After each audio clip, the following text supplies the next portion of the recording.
Thank you very much. So I've been waiting for this meeting for 20 years, actually. And it's not that everything's 100% understood or known, but I think we've made a lot of strides. I wish it was done a long time ago. Today, we're delighted to be joined by America's top medical and public health professionals as we announce historic steps to confront the crisis of autism. Horrible, horrible crisis. I want to thank the man who brought this issue to the forefront of American politics along with me. And we actually met in my office, is it like 20 years ago, Bobby? It's probably 20 years ago in New York. I was a developer, as you probably heard, and I always had very strong feelings about autism and how it happened and where it came from. And he and I don't know, the word got out, and I wouldn't say that people were very understanding of where we were, but it's turning out that we understood a lot more than a lot of people who studied it, we think. And I say we think because I don't think they were really letting the public know what they knew. Thanks as well to the director of the National Institute of Health, Dr. Jay Bhattacharya, FDA Commissioner Dr. Marty McCary. These are great people. Administrator of the Centers for Medicine and Medicaid Services, Dr. Mehmet Oz, and Acting Assistant Secretary of HHS, Dr. Dorothy Fink. So thank you all. Thank you, Dorothy, very much. The meteoric rise in autism is among the most alarming public health developments in history. There's never been anything like this. Just a few decades ago, 1 in 10,000 children had autism. So that's not a long time. And I've always heard, you know, they say a few, but I think it's a lot less time than that. It used to be 1 in 20,000, then 1 in 10,000. And I would say that's probably 18 years ago. And now it's 1 in 31, but in some areas it's much worse than that, if you can believe it, 1 in 31. And I gave numbers yesterday. For boys, it's 1 in 12. I was told that's in California where they have for some reason, a more severe problem. But whether it's 1 in 12 or 1 in 31, can you imagine? That's down from 1 in 20,000, then 1 in 10,000.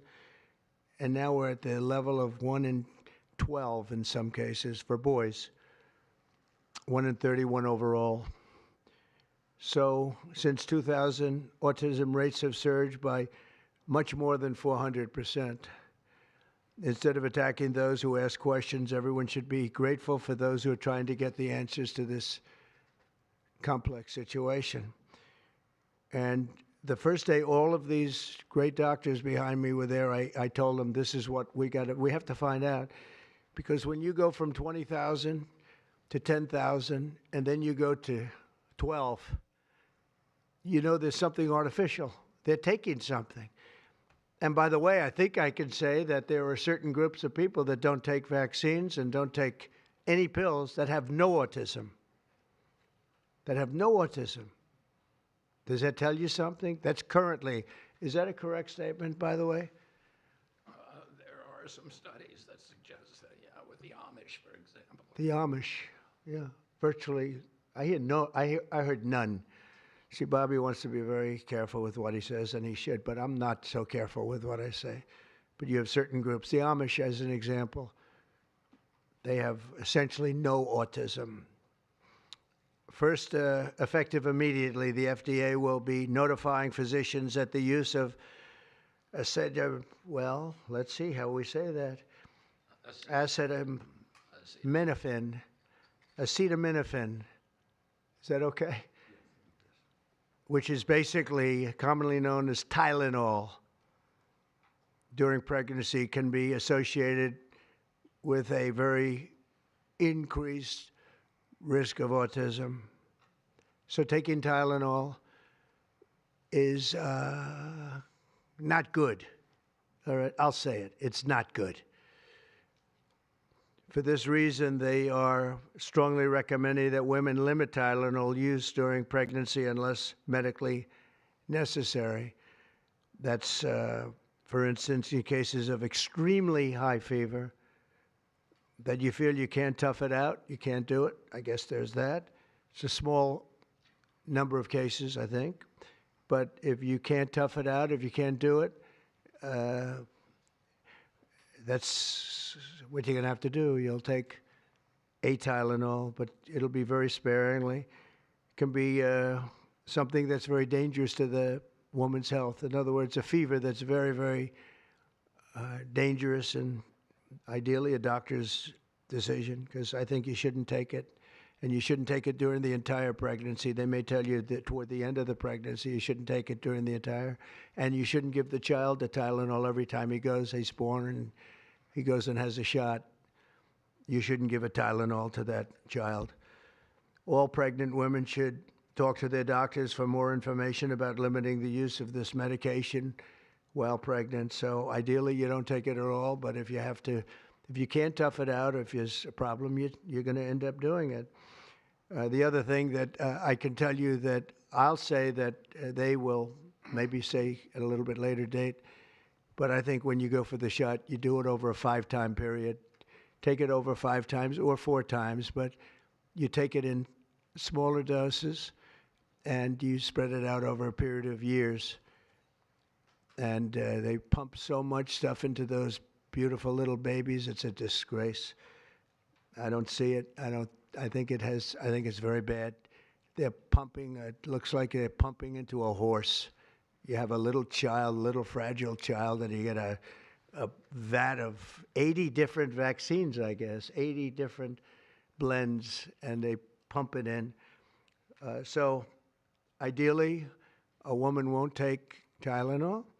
And on the vaccines, it would be good instead of one visit where they pump the baby, load it up with stuff, you'll do it over a period of 4 times or 5 times. I've been so into this issue for so many years just because I couldn't understand how a thing like this could happen. And it's artificially induced. It's not like something that when you go from all of those, healthy babies to a point where I don't even know structurally if a country can afford it.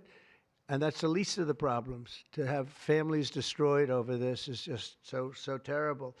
I also, and we've already done this, we want no mercury in the vaccine. We want no aluminum in the vaccine. The MMR, I think, should be taken separately. This is based on what I feel, the mumps, measles, and all the 3 should be taken separately. And it seems to be that when you mix them, there could be a problem. So there's no downside in taking them separately. In fact, they think it's better, so let it be separate. The chicken pox is already separate because when that got mixed in, I guess they made it 4 for a while, it really was bad. So they make chicken pox. Individually, they're okay. When you mix them, something maybe happens. So there's no downside in doing it. It's not like, if you do it, bad things. No, it's only good side. And it may not have that much of an impact, but it may have a big impact. So let those be taken separately. And then hepatitis B is sexually transmitted. There's no reason to give a baby that's almost just born hepatitis B. So I would say wait till the baby is 12 years old and formed and take hepatitis B. And I think if you do those things, it's going to be a whole different, it's going to be a revolution in a positive sense in the country. The FDA will be updating the label of an existing drug to reflect potential benefits in reducing some autism symptoms. This gives hope to the many parents with autistic children that it may be possible to improve their lives. That's one of the things that I'm very, very happy about. I mean, this was mostly going to be on how not to have the child affected, but we've learned some pretty good things about certain elements of genius that can be given to a baby, and the baby can get better, and in some cases maybe substantially better. Not going to be easy, but be a lot easier if it didn't happen in the first place, as these great parents fully understand, right? They fully understand. I feel so terribly for. I have so many friends with autistic children. It's a tough situation. Finally, to help reach the ultimate goal of ending the autism fever, the NIH will be announcing 13 major grant awards from the Autism Data Science Initiatives. And to be honest with you, to me, that's the least important. It's not even a money thing at this point. There's so much money, but they have to do, and they have to move quickly. When the alternative is that nothing bad can happen, let's do it now. I was just saying to Bobby and the group, let's do it now. Nothing bad can happen. It can only good happen. But with Tylenol, don't take it. Don't take it. And if you can't live, if your fever is so bad, you have to take one because there's no alternative to that. Sadly, first question, what can you take instead? It's actually, there's not an alternative to that. And as you know, other of the medicines are absolutely proven bad. I mean, they've been proven bad with the aspirins and the Advils and others, right? And they've been proven bad. So I'd like to ask Bobby to get up to the podium and say a few words, and then Dr. Bhattacharya and Dr. McCary, Dr. Oz, Dr. Fink, followed by two incredible mothers that have experienced firsthand what this country is going through, what parts of the world are going through. And I will say there are parts of the world that don't take Tylenol. I mean, there's a rumor, and I don't know if it's so or not, that Cuba, they don't have Tylenol because they don't have the money for Tylenol, and they have virtually no autism, okay? Tell me about that one. And there are other parts of the world where they don't have Tylenol, where they don't have autism. That tells you a lot. And I want to say it right now. And, you know, the way I look at it, don't take it. Don't take it. There's no downside in not taking it. So I'd like to ask Bobby to come up and say a few words. I hope I didn't ruin his day, but that's the way I feel. I've been very strong on this subject for a long time. You know, life is common sense, too. And there's a lot of common sense in this, and I wish things like this were brought up. And this group has worked so hard on it, but I'd like to be a little bit more, a little speedier in the process of a recommendation, because there's no harm in going quicker. There's absolutely no harm. At worst, there's no harm. Thank you very much. Bobby, please. Thank you, Mr. President. To meet the President's challenge, I ordered HHS to launch an unprecedented all-agency effort to identify all causes of autism, including toxic and pharmaceutical exposures. At President Trump's urging, NIH, FDA, CDC, and CMS are turning over every stone to identify the etiology of the autism epidemic and how patients and parents can prevent and reverse this alarming trend. We have broken down the traditional silos that have long separated these agencies, and we have fast-tracked research and guidance. Historically, NIH has focused almost solely on politically safe and entirely fruitless research about the genetic drivers of autism. And that would be like studying the genetic drivers of lung cancer without looking at cigarettes. And that's what NIH has been doing for 20 years. As a result, we don't have an answer to this critical question, despite the cataclysmic impact of the epidemic on our nation's children. We are now replacing the institutional culture of politicized science and corruption with evidence-based medicine. NIH research teams are currently testing multiple hypotheses with no area off limits. We promise transparency as we uncover the potential causes and treatments, and we will notify the public regularly of our progress. Today, we are announcing two important findings from our autism work that are vital for parents to know as they make these decisions. First, HHS will act on acetaminophen. The FDA is responding to clinical and laboratory studies that suggest a potential association between acetaminophen use during pregnancy and adverse neurodevelopmental outcomes, including later diagnosis for ADHD and autism. Scientists have proposed biological mechanisms linking prenatal acetaminophen exposure to altered brain development. We have also evaluated the contrary studies that show no association. Today, the FDA will issue a physician's notice about the risk of acetaminophen during pregnancy and begin the process to initiate a safety label change. HHS will launch a nationwide public service campaign to inform families and protect public health. FDA also recognized that acetaminophen is often the only tool for fevers and pain in pregnancy, as other alternatives have well-documented adverse effects. HHS wants, therefore, to encourage clinicians to exercise their best judgment in the use of acetaminophen for fevers and pain in pregnancy by prescribing the lowest effective dose for the shortest necessary duration and only when treatment is required.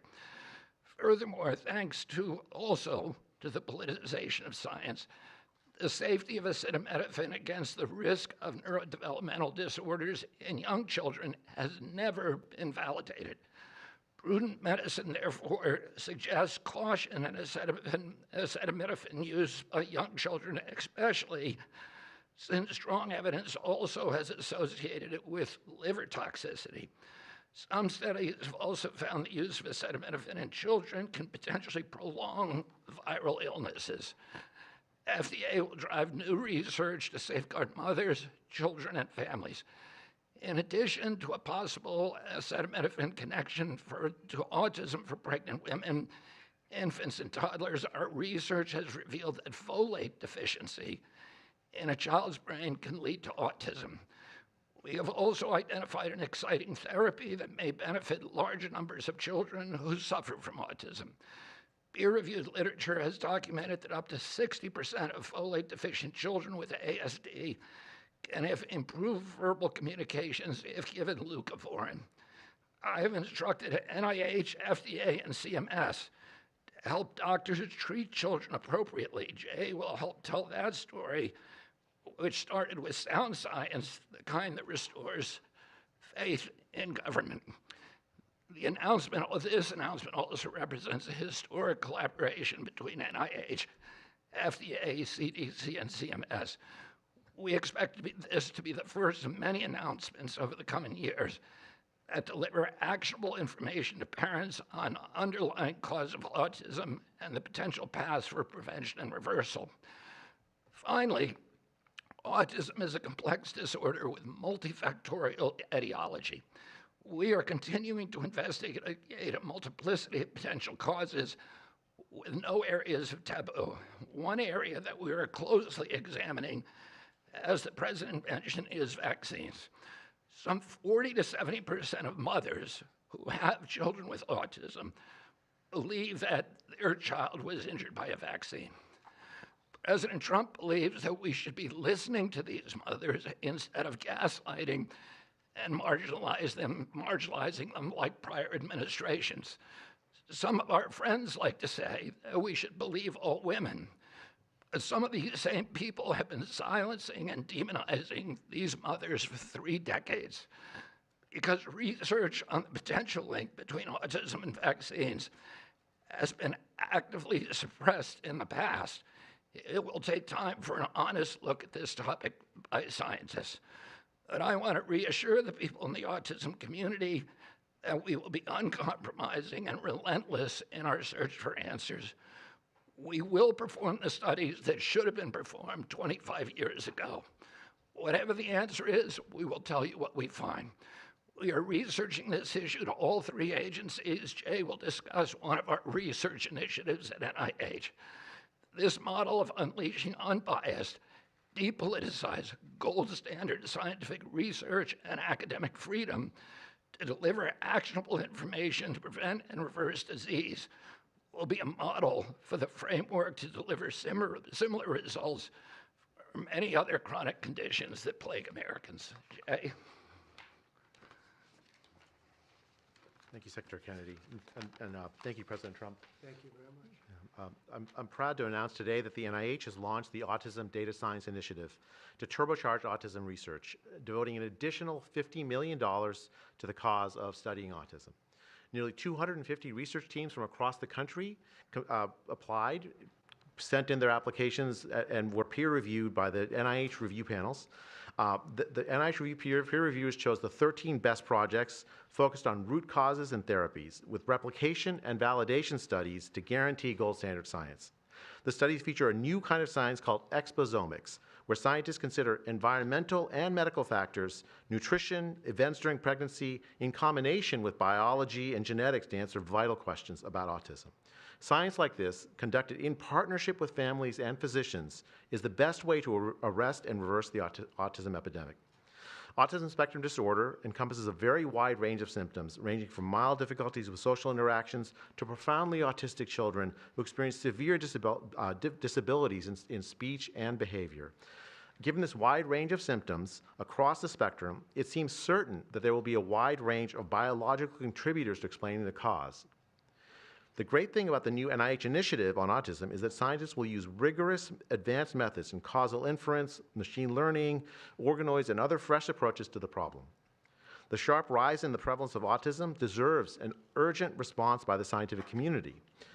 As Bobby said, the NIH has invested a lot of money to study autism over the years, but the research has not produced the answers that families and parents of autistic children deserve, and autistic children themselves deserve.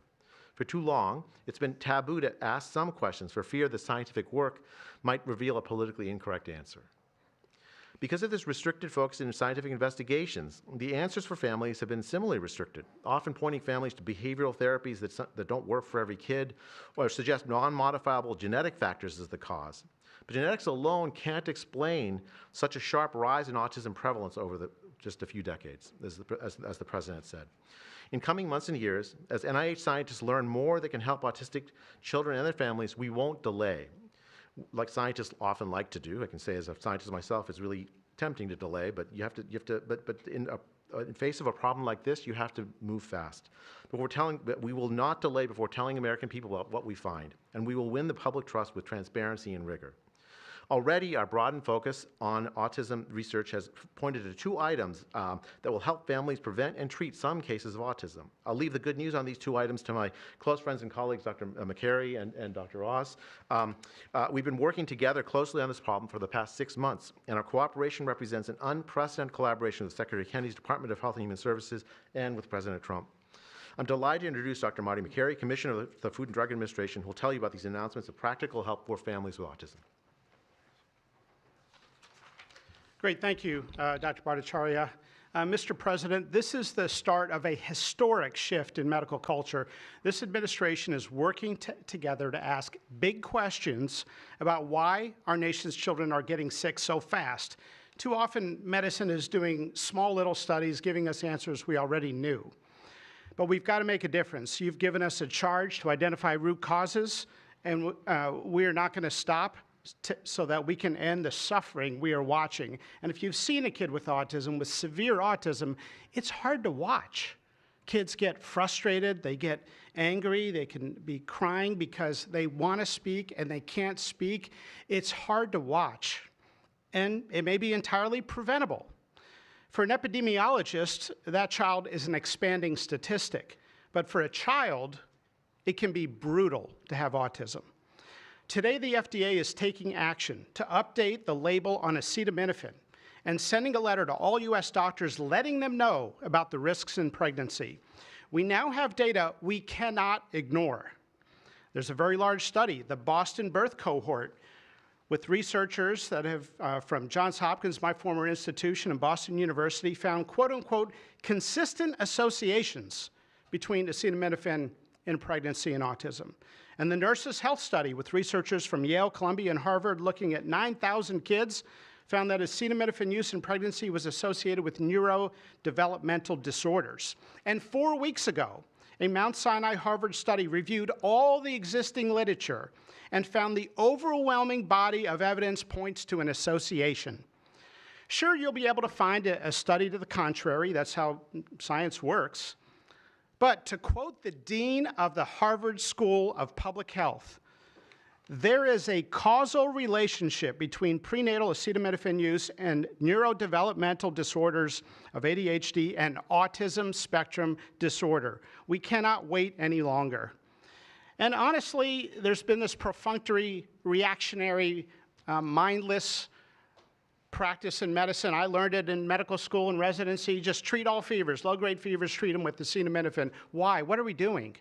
A study out of Hopkins actually showed that treating a fever can prolong the duration of illness in a young kid.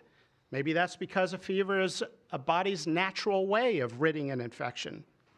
When my wife was pregnant and delivered our son a few months ago, they pushed her to take acetaminophen for a low-grade fever. She said no, and then they looked to me and I said, absolutely no. I'm also here to announce good news.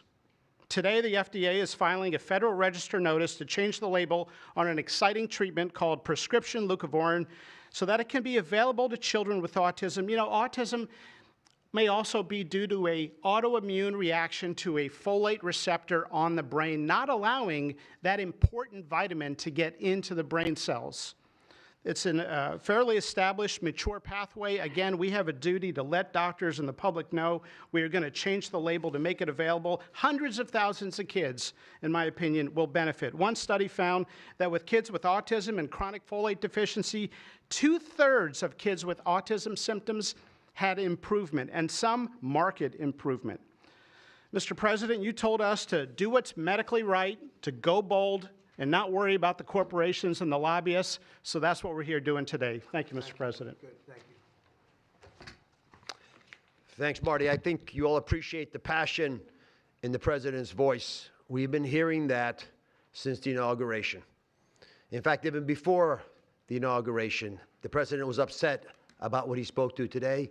And so together with Secretary Kennedy, who's made it his life's work to address some of these challenges with autism, they challenged us.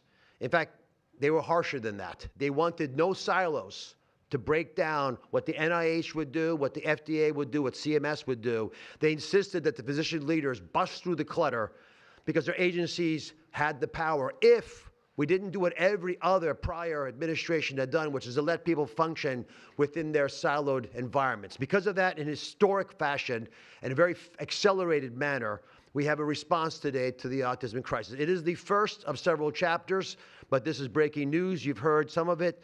The response to the autism crisis is going to continue to come to you under Secretary Kennedy's leadership, and the President wouldn't have it any other way, as you've heard. The FDA, based on NIH research, is approving prescription leucovorin for treatment of autistic children. Now, if you're following the script, there should be two questions that you have, two questions that should come to your mind. The first is, how will patients and parents get access to the treatment? I'll tell you how. Over half of American children are covered by Medicaid and CHIP, government health insurance, over half. Therefore, because they're covered in Medicaid and CHIP, upon this label change by Marty, state Medicaid programs in partnership with CMS will cover prescription leucovorin around the country. It's yours, but you have to go to a doctor to get a prescription because they know your child, they know you, and they know the medication. States will also have tools to monitor its use and ensure appropriate utilization. That's important for a bunch of reasons because we want the right kids getting the right prescription medications. We believe private insurance companies will rapidly follow our lead if they have not already done so. And again, to make sure that this is safe and effective treatment, you need a physician to prescribe the medication because it's on prescription. Second big question, how are we going to collect clinical data to answer the big questions that the President's asking and the Secretary insists that we offer? CMS is also issuing guidance to convene states and existing research networks to support NIH and FDA in their research efforts of prescription leucovorin, while also maintaining the privacy of all patients, all health information of our beneficiaries. Collecting real-world data, which is what many of you have been asking us to do in the community, is fast, it is life-saving, and we'll get answers based on what happens over the next few months with this approach. The aggressive approach, and it is aggressive, demanded by the President and by the Secretary, have already identified risk factors and opened the door for the first FDA-recognized treatment pathway for autism.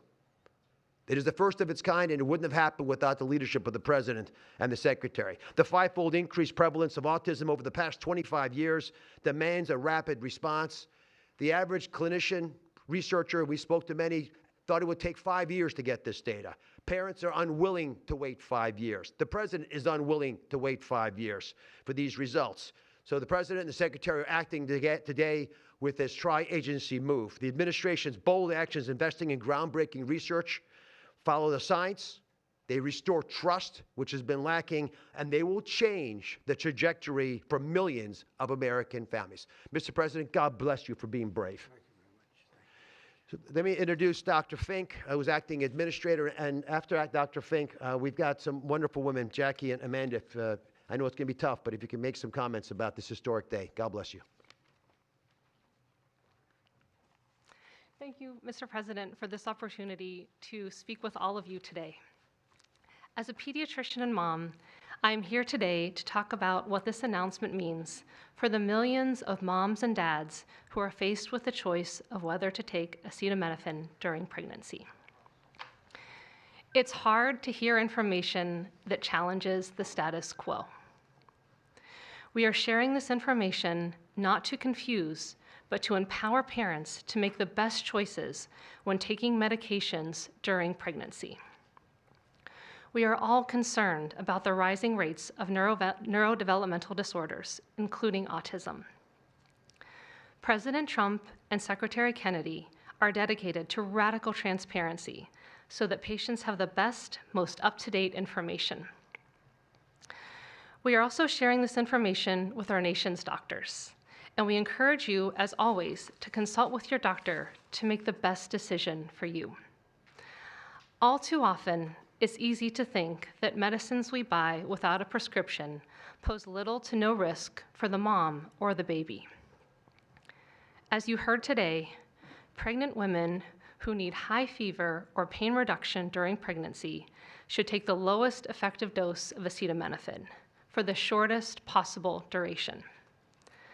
Most women will not meet these indications during their pregnancies.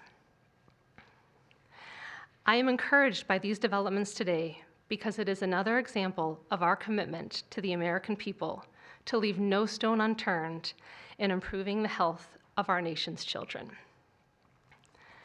Next, I'm going to turn it over to some incredible mothers who are going to share more about their stories, and we're so grateful to have you here today.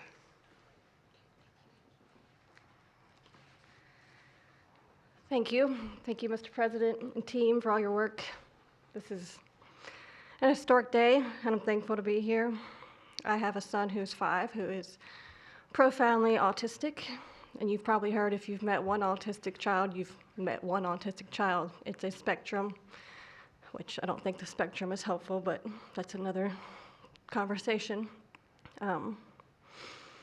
He is an amazing little boy, a blessing from God. He's marvelous. He can count to 1,000. He knows all of his letters and the sounds they make and a word for each one. But he also has a lot of obstacles. He is nonverbal. He can say those numbers and letters, but there's no communication. Unless you've lived with profound autism, you have no idea. You have no idea. He, like you said, he will get frustrated because he can't speak. It's not even that he can't speak. Sometimes he just doesn't understand what I'm saying. He understands the word no, but he doesn't understand the why behind the no. And that's a huge part of discipline. That's the discipline. So it's very hard to discipline a child with autism so you have these behaviors. And it's a very hopeless feeling. It's very isolating being a parent with a profound autistic child. Even just taking them over to your friend's house is something we just don't do because, again, they're going to be met with no, no, no, and no understanding of why. And then there's a meltdown. And then you're in a situation where you're just helpless and you're just trying to protect your kid. So it's just better not to do it. You learn your limits, and it's been really hard. This is amazing that we're here today. And no one has been able to point to anything to say this is what caused it, and you can't point to that and say it didn't cause it. I have no idea. I am completely open. I'm not blaming anything, but I'm open to the discussion and the fact that there's work being done to find answers. I'm very grateful.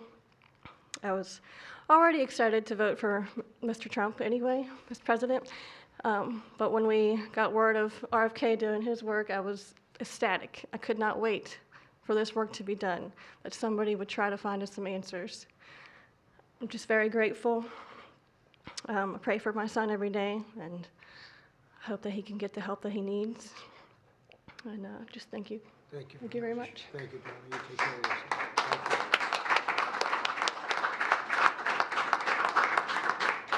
Hi, my name's Jackie. I'm also extremely grateful for the opportunity to be here and share my son's story. My son is Eddie. He's 11. He's on the opposite end of the spectrum from what Amanda just explained. He's considered high functioning. He was not always high functioning. He was nonverbal till the age 4. We've had quite a hard time to get to the place where we are today. I am just so grateful to President Trump and the entire administration for finally listening to moms who have been crying out for help, for answers for years. I've met so many other moms with children on the spectrum in the 9 years since my son's diagnosis, and they all have very similar stories, and they've all just wanted somebody to listen, to not ridicule them or look at them like they were the crazy people. It's hard when you don't have doctors that take the time to really listen and find out when the change happened and what change happened.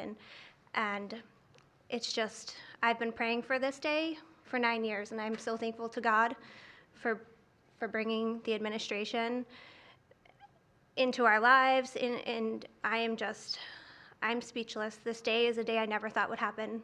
I thought that we would never have an administration that was courageous enough to look into things that no prior administration had. So I'm just here to express my gratitude, and I am looking forward to what comes from this, and hopefully we just get more answers. So thank you. Thank you very much. So I just want to say acetaminophen is basically Tylenol, essentially, because I noticed that term is used throughout this conference. So it's essentially Tylenol. And I just recommend strongly that you don't use Tylenol unless it's absolutely necessary. I understand it's maybe 10% of the women that are pregnant are, would perhaps be forced to use it. And that would mean you just can't tough it out. No matter what you do, you can't tough it out. So that's up to you and your doctor. But there's a very strong recommendation, maybe stronger from me than from the group, because they're waiting for certain studies. I just want to say it like it is. Don't take Tylenol. Don't take it. If you just can't, it's just fight like hell not to take it. There may be a point where you have to, and that you have to work out with yourself. So don't take Tylenol. Other things that we recommend, or certainly I do anyway, is, and it's so important to me to see the doctor 4 times or 5 times for a vaccine. Don't let them pump your baby up with the largest pile of stuff you've ever seen in your life going into the delicate little body of a baby. Even if it's 2 years, 3 years, 4 years, you just break it up into, I would say 5, but let's say 4 visits to the doctor instead of 1. And certain things I think you should do. We've already taken out and are in the process of taking out mercury and aluminum now. You know what mercury is. You know what aluminum is. Who the hell wants that pumped into a body? And there were rumors about both of them for a long time. But we're having them taken out. We're having them taken out of the vaccines. Hepatitis B, again, that's sexually transmitted, and we think you should wait. I think you should wait till 12. I'm making these statements from me. I'm not making them from these doctors, because when they talk about, different results, different studies, I talk about a lot of common sense, and they have that too. They have that too, a lot. But I recommend the hepatitis B. Take it at 12. Sexually transmitted. You don't have to give it to the baby when the baby's 2 years old, and there are a lot of theories on that, but not when they're 12. Doesn't seem to be a problem at all. The MMR and the chickenpox. Chickenpox has already been broken out. It's a singular shot, but the MMR is not. And I've heard for years that there's a problem with it. But they say that there's no problem if you do each shot separately, not put together. So an MMR, go out and do it separately. Don't take Tylenol. Don't give Tylenol to the baby after the baby's born. Every time the baby gets a shot, the baby gets a shot. They say, here, take a cup of Tylenol.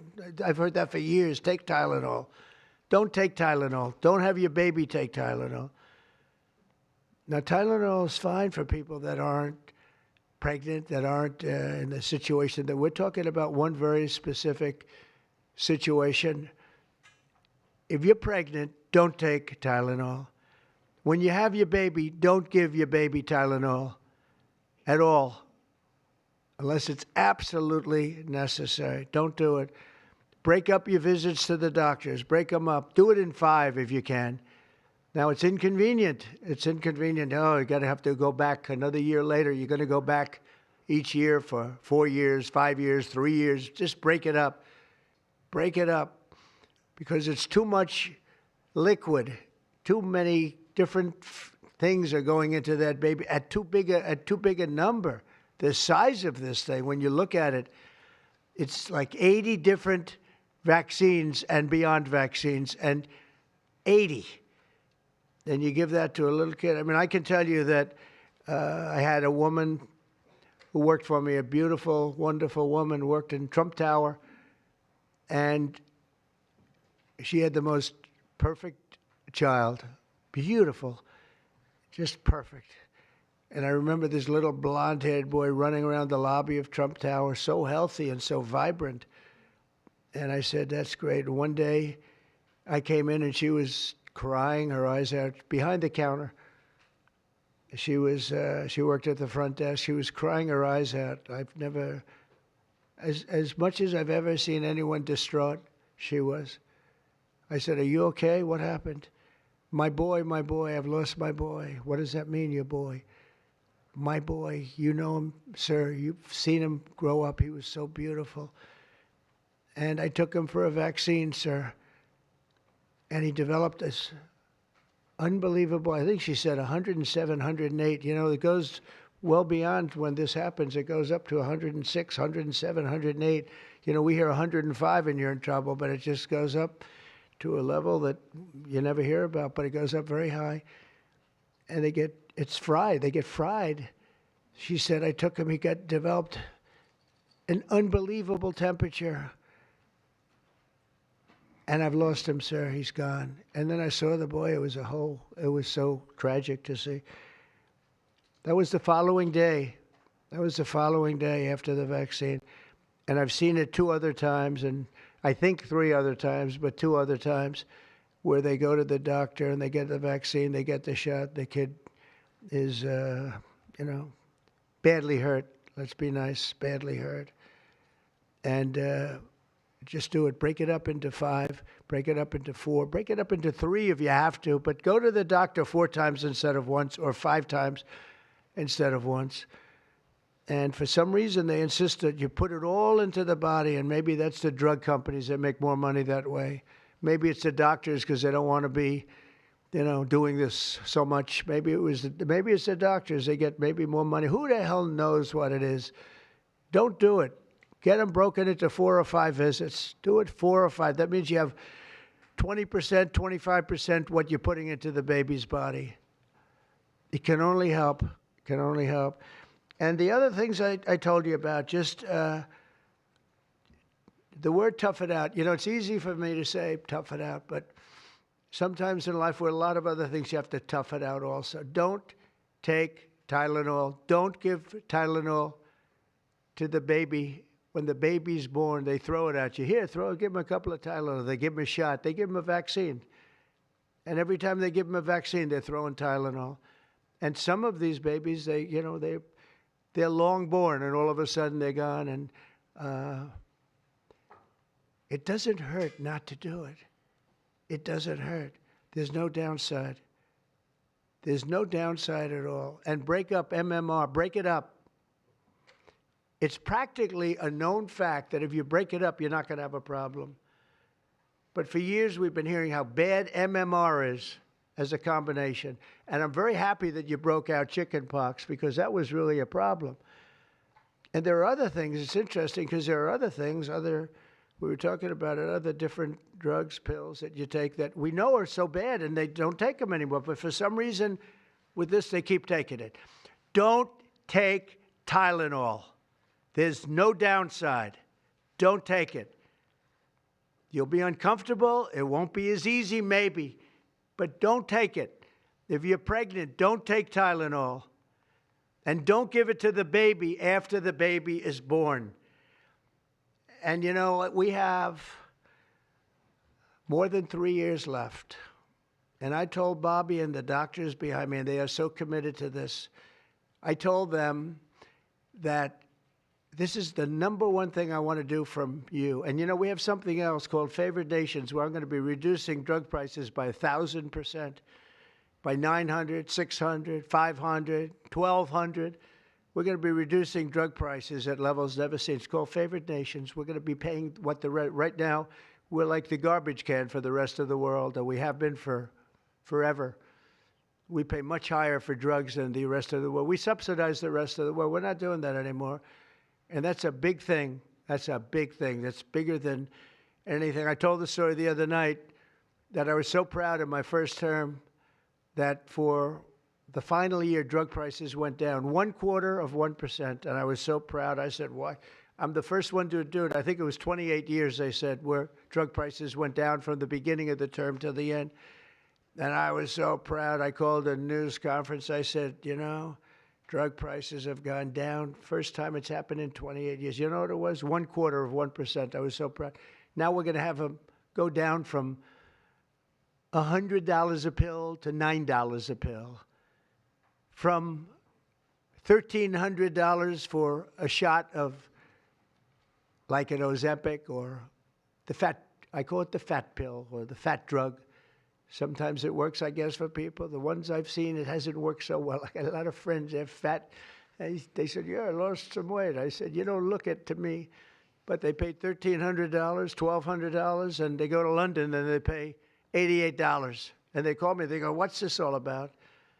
We're subsidizing the rest of the world stupidly because we have a lot of stupid people in this country running things. And how big is that? But to me, that's nothing compared to autism. I see that gorgeous boy. I have a big present for him in the back. You know, you bring him back. We're going to bring him into the Oval Office. I have the best present he's ever going to get, okay? A big one.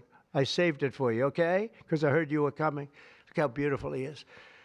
So that's it. There's nothing much to say. Don't take Tylenol if you're pregnant, and don't give Tylenol to your child when he's born or she's born. Don't give it. Just don't give it. And we're going to have, I think, really, if you do all the things that I say, break it up. Just break it up. Break up the shots with the doctor. MMRs, as I told you, separate, separate, separate. Chickenpox already separate. You do these things. I'm telling you, I want to, when I leave office, I don't want to have, it's going to be the kind of number that we're hearing where it's 1 in 32 or 1 in 10, because I've heard 1 in 10 also. And in California, it's really bad. I want it to be, let's get it back to maybe 1 in 10,000 or 1 in 20,000 or maybe none in 20,000. And the only way you're going to do that, because this is artificially induced. This is induced by something. You don't go from 1 in 20,000 to 1 in 10,000, then to 1 in 10. That means you're taking something and something's wrong. And I feel very certain, and I know I'll be criticized. Someday they'll look back and they'll say, well, it wasn't, but I think it will. I think we're going to have a tremendous, this is the most important thing. There's nothing more important than me. We cured inflation that Biden gave us. He gave us so much inflation, the biggest ever in history. We got inflation done. We brought prices down. We gave you the largest tax cuts, all that stuff. It doesn't mean a thing compared to what we're doing today. This means everything. So we're going to save a lot of children from a tough life, really tough life. We're going to save a lot of parents from a tough life. Okay, how about a few questions? Let's just make it on this subject. This is so beyond as a subject that I'd rather not talk about, you know, some nonsense on the economy. And I will say this, The economy is unbelievable. The stock market just hit another record high and all that stuff. This means more to me. Yeah, please. Mr. President, I have one on your announcement, one on vaccines that's also related. Yes. Why do you think we haven't heard more previously about the tie to autism in acetaminophen? Nobody knows. I don't know. Not only that, when you say it, you get attacked. I was saying something similar, not as strongly, because now facts are on our side. But I was saying it with Bobby 20 years ago, and I was attacked. I said, whoa, what was that all about? I had no idea. You get attacked. I don't know. The medical community, the drug companies, doctors, I don't know what it is. All I want to do, I don't care. I don't care about being attacked. It doesn't matter to me. I believe that the numbers at the end of our term or shortly thereafter could be really phenomenal. I want it to go up just like it came down to this horrible level. 1 in 10, 1 in 12. I was told 1 in 10. I was told 1 in 12. Today I heard 1 in 31 if you add the girls and the boys together. It's crazy. And it was 1 in 10,000 and 1 in 20,000. It's not even sustainable for a country. You want to know the truth. And there are other places that don't have it. And they have things in common. And that's called medical research. Yeah, please. Mr. President, I'm curious as you look at the trend lines, how much of this is the causation of acetaminophen and how much is sort of better diagnosis, doctors, researchers having a better understanding of what is on the autism spectrum? Do you want to do that? Sure, go ahead, Rob. That's one of the canards that has been promoted by the industry for many years, that it's changed diagnostic criteria, better recognition. But there's been study after study done of that completely debunks that. One of them by the Mind Institute at UC Davis, University of California. But also it's just common sense, because you're only seeing this in people who are under 50 years of age. If it were better recognition or diagnosis, you'd see it in 70-year-old men. I've never seen this happening in people my age. I've never seen a case of full-blown autism, and that means profound autism. I want to be very careful. Head banging, stimming, toe walking, nonverbal, non-toilet trained. I've never in my life seen a 70-year-old man who looks like that. You're only seeing it in the kids. It's an epidemic.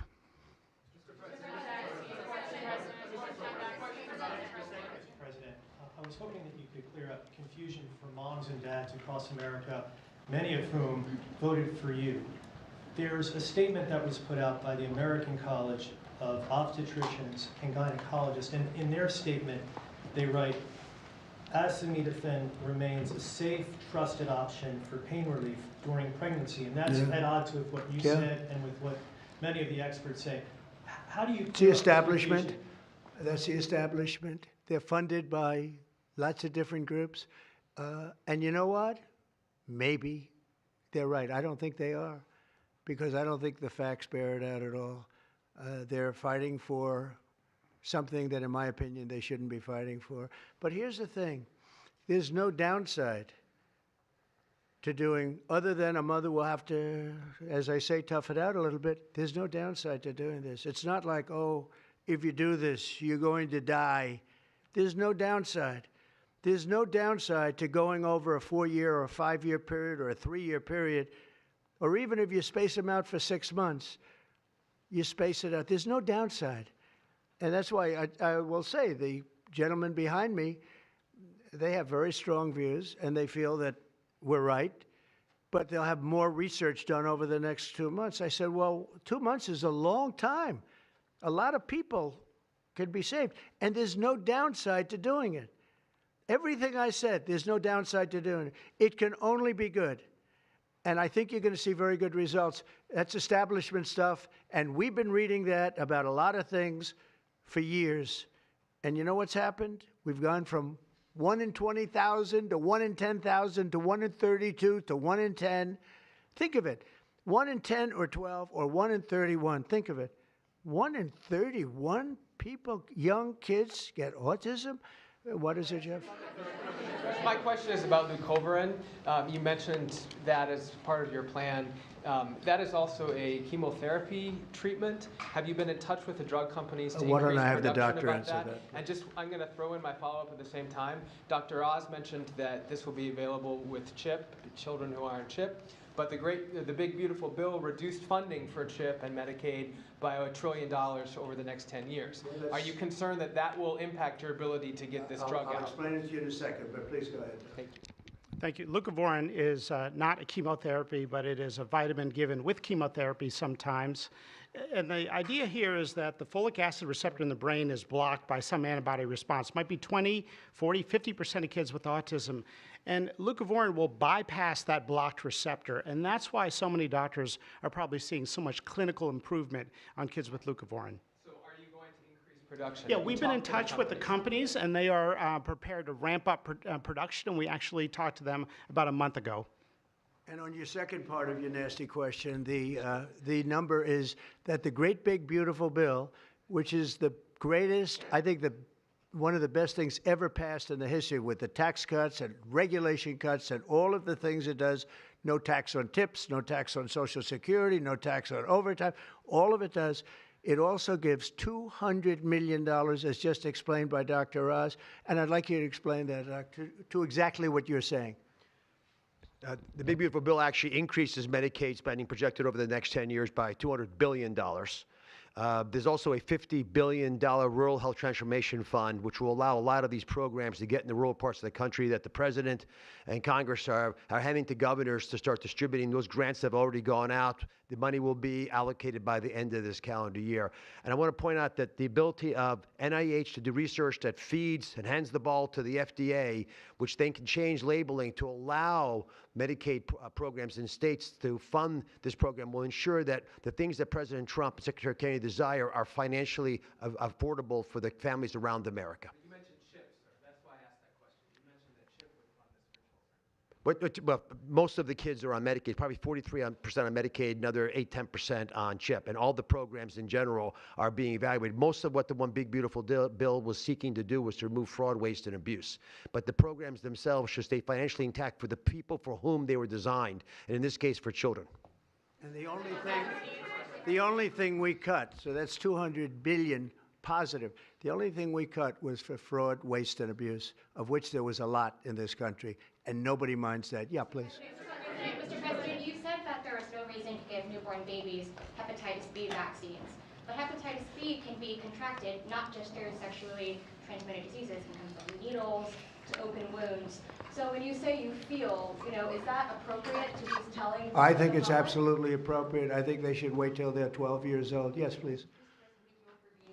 You've been talking about reducing autism by spacing out vaccines. Would you like other combined vaccines babies receive to be spaced out like MMRV? What is this again? You've been talking. Speak up, please.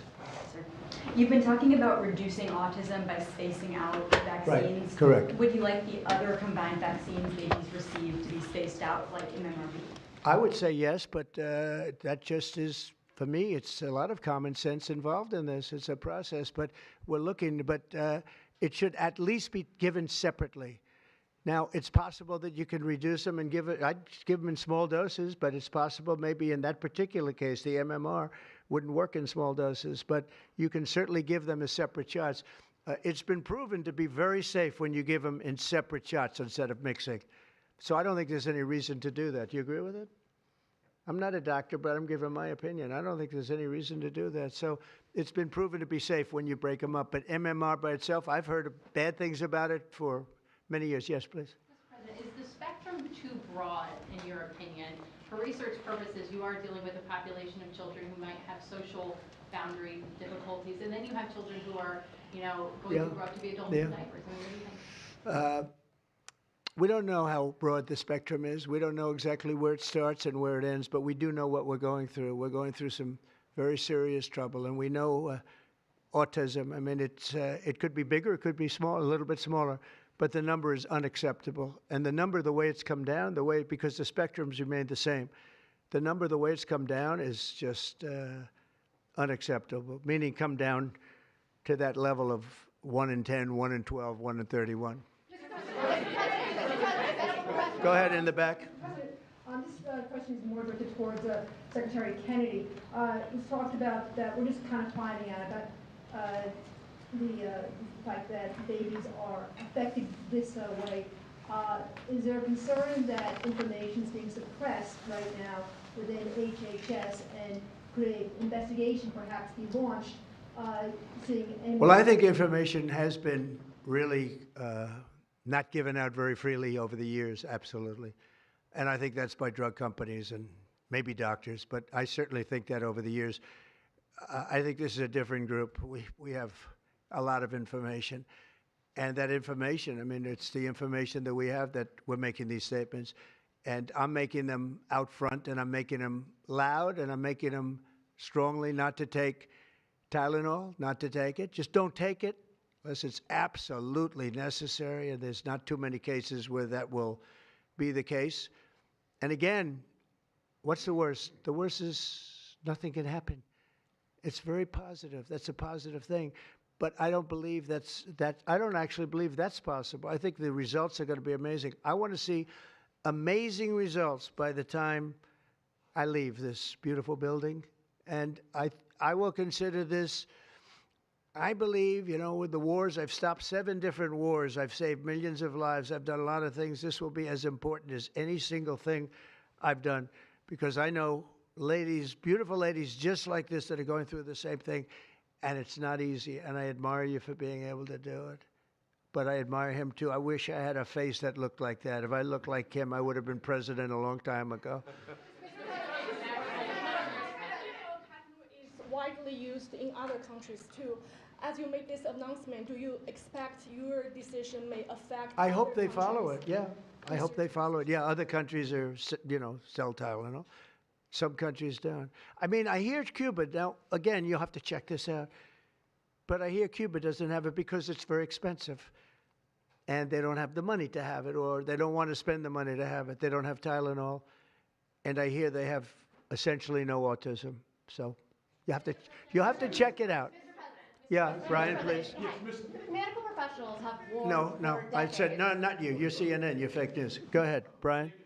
I want to go back to the Amish community, if I can, just for a second. I recently saw a man from Minnesota, an Amish man from Minnesota, on a podcast, and the host asked him what the rates were for like ADHD and autism, and he had no idea about ADHD, didn't know it existed, and certainly didn't know of any cases.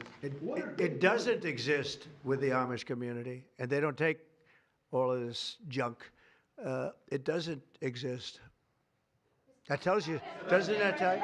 That's like, you know, that's like certain countries where it doesn't exist and they don't take it. Would you like to make a comment about that, Mark?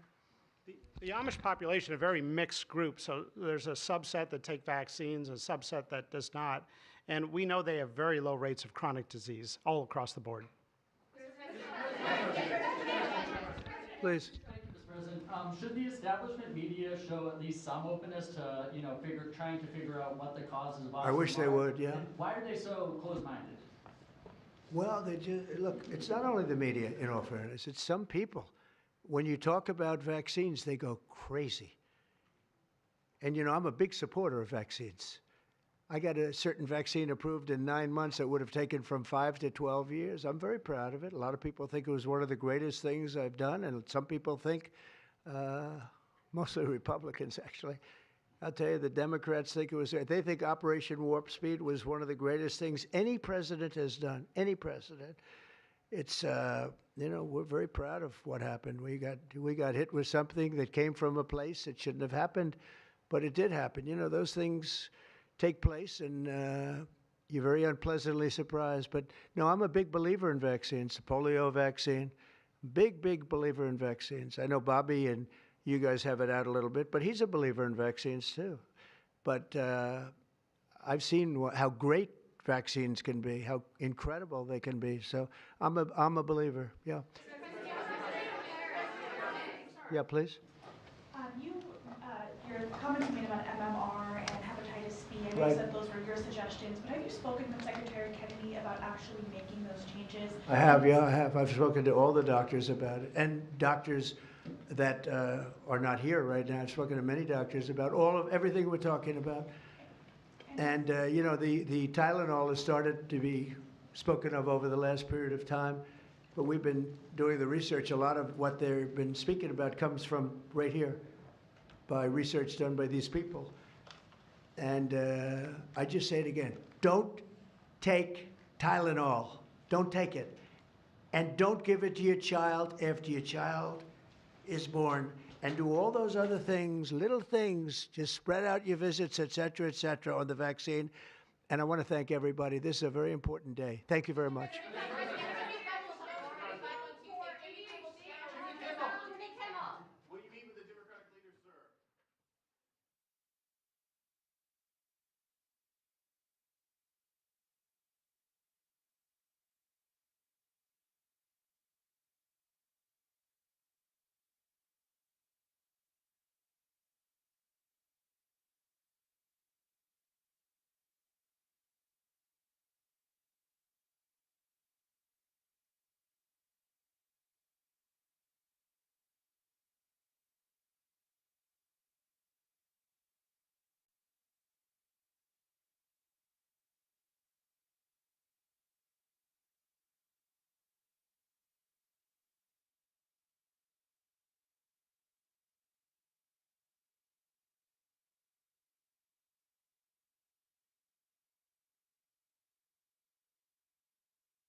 Everybody.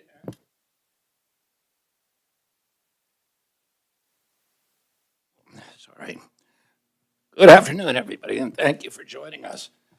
Today, we're launching a long COVID consortium, and it's in response to interest from a couple of senators, Senator Young and Senator Marshall here, who's here, who have a deep interest and have been talking a lot about this issue, but also in response to my own personal experience and the calls that I get almost every day from people who are suffering from long COVID across the country and don't know where to go and feel that their voices aren't being listened to, including members of my own family.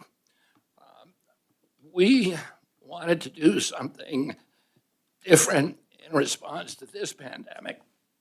In the past, the response to epidemics of this kind has been to pump a lot of money into ivory tower science to try to solve the problem. We've already put $1.5 billion into NIH to solve long COVID, and we've got literally nothing from it. And one of the mistakes that we've made in the past is to not talk to the doctors who are actually treating the disease. During the HIV epidemic, there was a policy in the federal government to simply stop talking to those doctors and to discredit them. There was extraordinary science going on, and with particularly with the gay doctors in New York, San Francisco, and Los Angeles, who are finding great success in treating their patients. And those doctors were shut down in the process, but also there was an initiative by the federal public health agencies to shut them down and to deny access to the repurposed drugs that they were using to treat patients very successfully. There was a movie called Dallas Buyers Club that was made about this. And my uncle said that Senator Ted Kennedy actually became an advocate for those patients and ultimately made an agreement with Dr. Fauci, who was shutting those doctors down, to fast track the treatment, testing, clinical testing of the repurposed treatments, the off-label treatments that they were having so much success with, and to allow patients to get access to drugs that they and their physicians believed were going to be helpful and not having to import them from Mexico or Europe or Canada. The same thing happened during the COVID pandemic, where repurposed drugs that were being used by physicians across the world and being used very, very successfully were not only not investigated, but they were shut down and people's access to them was denied. And we want to make sure that that mistake never happens again during disease crises, during contagion crises, and that we start listening to doctors who are on the front line and the doctors who are treating patients successfully all over the world. There's approximately 15 million frontline physicians in the world, and many of them are imaginative, they're great healers, and they find solutions that the ivory tower often doesn't see. And so we want to, first of all, open up a dialogue with those physicians and then give us some mechanisms for assessing the efficacy of their treatments and doing the other things that we need to do. For example, to identify biomarkers, to identify and characterize symptomology. Right now, CDC lists about 300 symptoms to long COVID, and people, virtually everybody falls into one of those categories. And we want to do everything that we can to narrow that constellation of symptoms, and then to be able to assess these unconventional treatments and protocols that people are using, and find out from the patients themselves, from the physicians themselves, which ones are working. So this is partially a listening session, but it's a lot more than that. It's a session in which we are seeking to find alternatives. We're seeking to find solutions. We want to, for example, start a website that helps Americans locate doctors who are successfully treating these diseases, and then gives us a way to assess the success and the efficacy of those treatments. And we don't know exactly what that's going to look like. And one of the reasons we wanted to meet with these people, this esteemed panel today, is to get their ideas about how to construct a website that will really be useful to patients and physicians around the country, and that will give the public health establishment an ability to evaluate the success of various protocols. So I want to welcome all of you today, and let's begin by introducing ourselves. Maybe Dr. Redfield, you would start. We'll go around clockwise. I'm the former CDC director. I'm an infectious disease physician by training, and I'm currently involved in clinical practice, largely for long COVID and mRNA vaccine injury. My name is Holly Olson. I am a long COVID survivor, and my kids and I all have long COVID from Utah. I'm also a registered nurse with a bachelor's in science and have done a lot of research on this. I've had my journey of the long COVID affecting my connective tissue in all of my body where I could not even walk or move. Have utilized lots of different treatments and have found that stem cells and have helped quite a bit, ethical sources of stem cells. So I wrote a stem cell bill for Utah, which allows treatments to be done in Utah, and have passed another one in Florida, and I'm working in other states.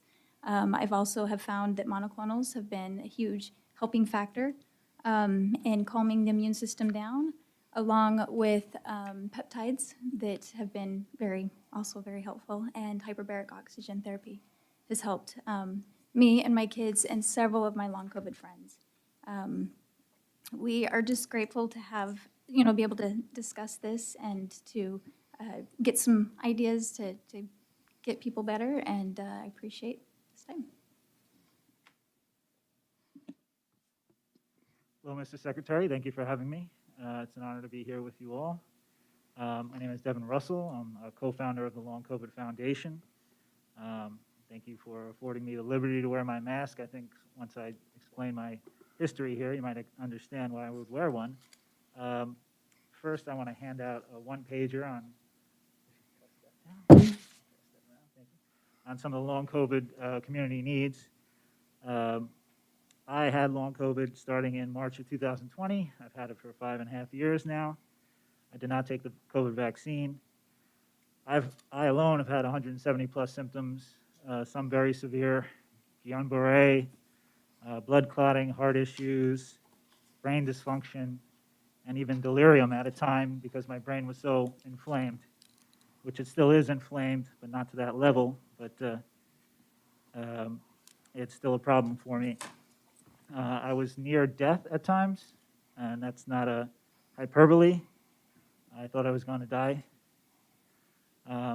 Prior to that, I had chronic Lyme for 11 years, which I recovered from, and I managed a chronic illness-centric clinic for 4 years. So based on that experience, I can tell you long COVID is a unique kind of hell.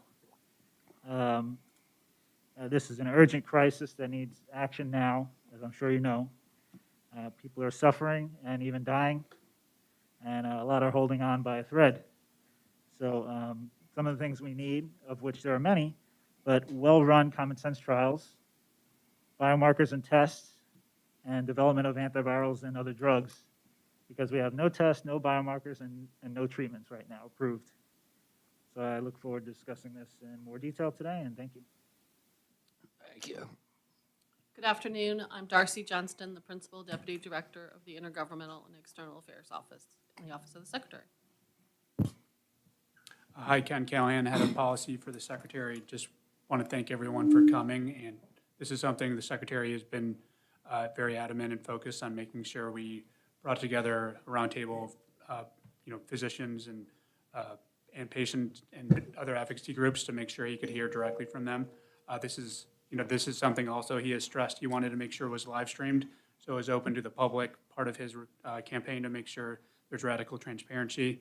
And then also just wanted to address the invisible illness, which there are many in the U.S., and Secretary and the team here is committed to making sure that we get a voice for everyone who is suffering from them.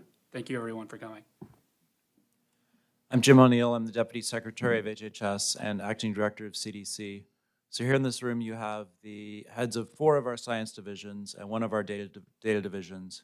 We're all eager to learn more about long COVID and do excellent research and come up with solutions for everyone.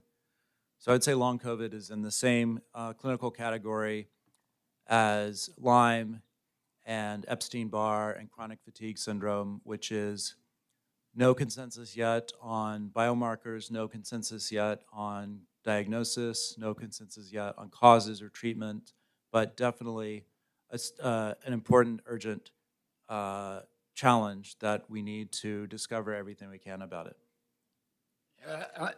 I also want to mention, and we're going to do a very similar roundtable, I think, next month on Lyme disease, which has a lot of interactions and similarities. Right. Thank you, Mr. Secretary. Roger Marshall from the great state of Kansas. I'm here today representing and speaking for, fighting for the 20 million Americans with long COVID.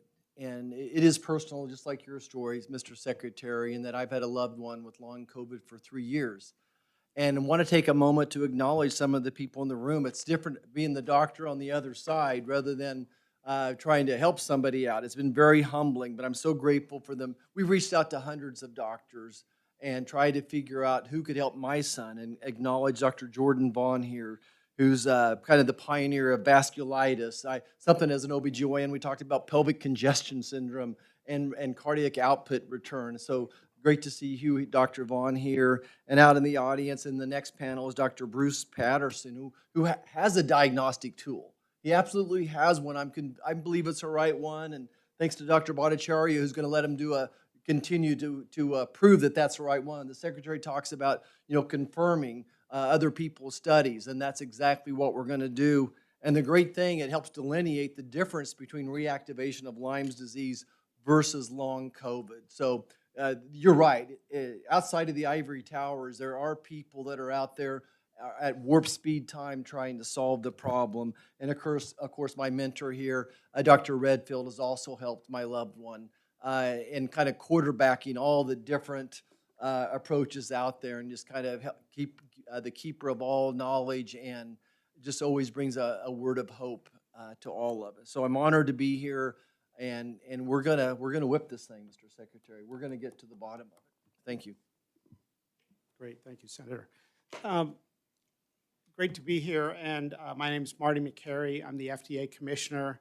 Mr. Secretary, thank you for making this a priority. We have been talking about so many competing important areas in healthcare where we desperately need to push the field towards a cure, and this was a massive priority for this Secretary, so that's why we're here today. Thank you. Long COVID is real. It's been underestimated and overestimated.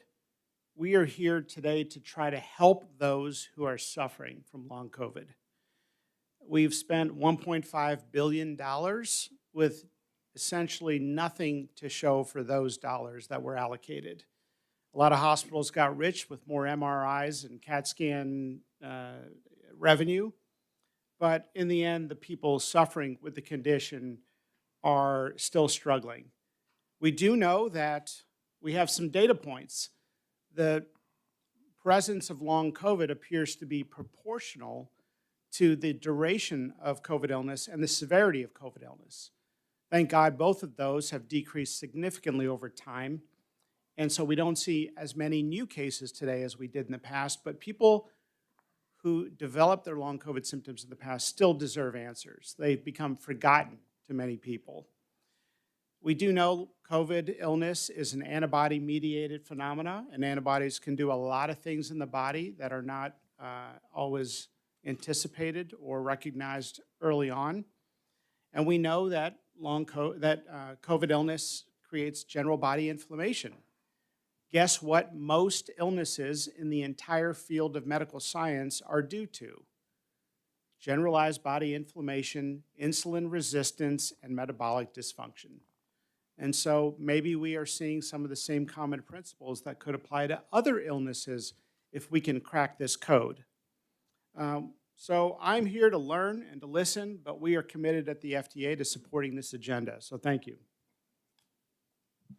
I'm Jay Bhattacharya. I'm the director of the National Institute of Health. When I was in the Senate hearing for my confirmation, as I was leaving the Senate floor after the hearing, a long COVID patient came up to me and said, "I'm desperate. Please help." And I assured her that we're going to find an answer. The National Institute of Health, it has a long history of finding answers for patients. As a representative of the Ivory Tower class here, Mr. Secretary, let me just say, I want to make sure that we're not just in the Ivory Tower. There's folks in the room who have learned about long COVID in the Ivory Tower who've devoted their careers to trying to get answers. But also we have to acknowledge that we have not made as much progress as the patients that we are representing deserve. For the NIH, I don't want to wait to know everything about the physiology of the disease, the pathophysiology of the disease. I don't want to wait to be able to get the perfect diagnostic test before we start to have like real answers for patients. I can entirely agree with you, Mr. Secretary, about listening to the physicians who treat patients, listening to the patients themselves, and then I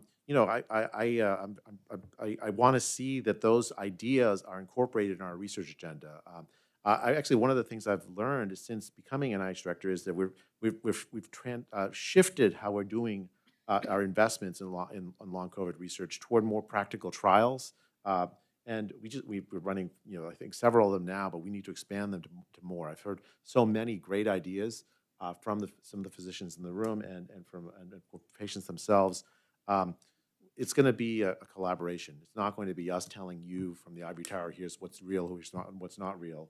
It's going to be us listening to you and our expertise helping to sift, the answer so you can have, the next time we have a commission a year from now, it won't be 20 million people suffering. It'll be, 20 million people with answers,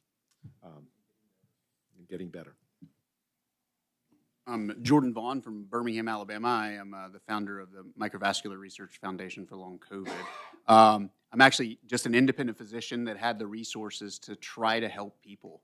And a lot of what's driven me is a lot of the data from the academic world, but being able to utilize that data and apply my understanding of mechanisms of medicines and actually discuss with the patient and figure out ways to help them based on their symptoms, the knowledge we get from the NIH, but also reusing medicines that we know help in those areas. And I think that's one of the things that drives me the most is a lot of solutions. Even there are things that will come, I think, but there's a lot of things already out there on the shelf that we need to evaluate and utilize and actually are very available for people and is very effective in many ways, especially in again, I've treated about 4,000 people. And just the data that I have within my clinical cohort is amazing, but it also informs me on when things don't work and when they do work. And so in many ways, I think actually having a clinician-patient direction upward and actually suggesting models and pathology markers and that is actually the direction it needs to go instead of from the top down. I think actually it's such a patient symptom-based disease with multi-systems that it's going to be very hard unless you listen to patients. And actually a lot of the things that I've learned is actually just by keeping my ears open and spending time with patients and believing what they tell me. And I think that is something that you're not going to get from a textbook. And in fact, a lot of the time what the patient informs you, you utilize your medical education to come up with ways that that could happen and then try treatments that might work for it and they become effective. I mean, it's a very different pathway than the classical pathway, but especially when you're talking about probably something that's going to require multiple medications and has multiple systems involved, a monotherapy is probably going to be very hard to come up with. And I think we need to look at it in a very different light. So thank you. Good afternoon. I'm Michael Paitis. Mr. Secretary, thank you for the invitation. I'm an obstetrician. I'm actually a maternal fetal medicine specialist and a physician scientist. I've been on the front lines for COVID, for acute and long COVID since the beginning. And I desperately wanted to do something to help our patients from the very beginning. My laboratory focuses particularly on brain injury work. And we've developed a therapeutic for acute and long COVID, and we're in the preclinical setting, and we're hoping to go into a clinical trial. And I hope I can be of help to this group. Can you tell what the treatment is? Sure, it's a 15 amino acid peptide that is called SpikeNet that blankets the spike protein. And we developed, because in the early days, I wanted to develop an animal model that would help us to actually work with this in a safe way. So we developed a BSL-2 model, which means that it's not as risky, if you will, as working with the SARS-CoV-2 virus. And that allowed us to help understand some of the pathologies. And we then went ahead and studied other aspects to it. So now we know it's different effects, not only in binding the virus, but actually what it's doing to help heal and reverse some of the changes that are occurring in different organs. Are you finding the same level of COVID in vaccinated versus unvaccinated people infected, or what are you seeing in that area? Yeah, that's a great question. So all of this in the preclinical model, is not with using on the vaccine.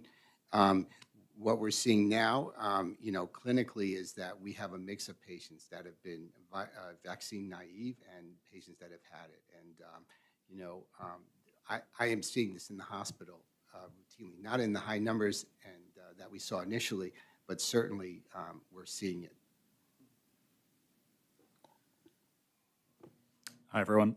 David Petrino. I'm the Nash Family Director of the Cohen Center for Recovery from Complex Chronic Illness in New York. We're a hybrid clinical and research center in New York City that treats long COVID, chronic Lyme disease, vaccine injury, and other infection-associated chronic illnesses such as ME/CFS.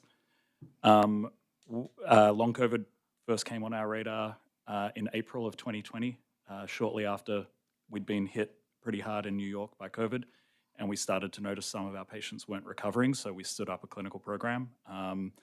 And since then, we've seen over 5,000 people with long COVID at our clinic. And we recently released a 167-page guide to assessment intervention, all in an insurance-covered clinic. So we, even in the manual, we cover what CPT codes to bill, how to write.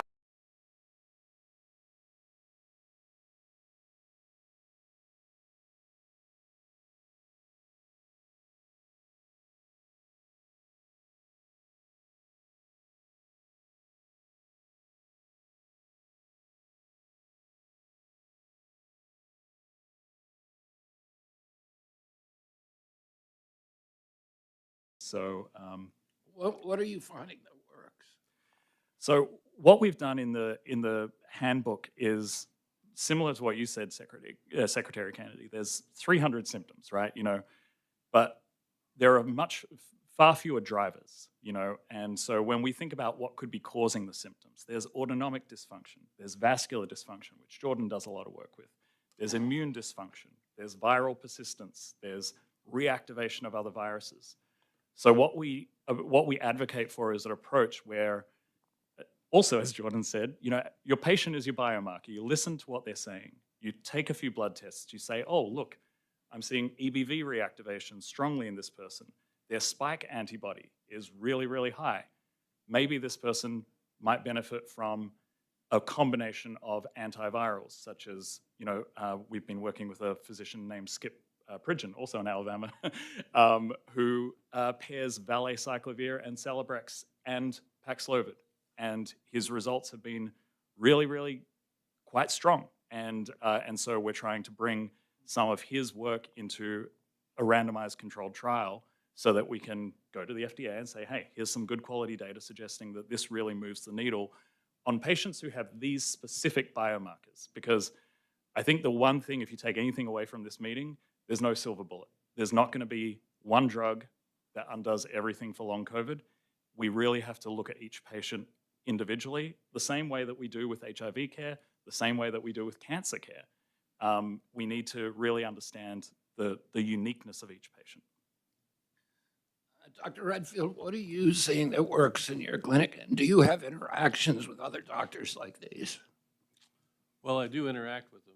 Jordan Bond and I work very closely together. He's taught me a lot, and I think I've taught him a little. I tell people it's hard for me to say that he may be better at this than me because I'm pretty cocky. But again, the symptom complex is important. So I focused more on cognitive dysfunction and immune dysregulation. And in that regard, I've looked at ways to try to trick the immune system to reset its set point.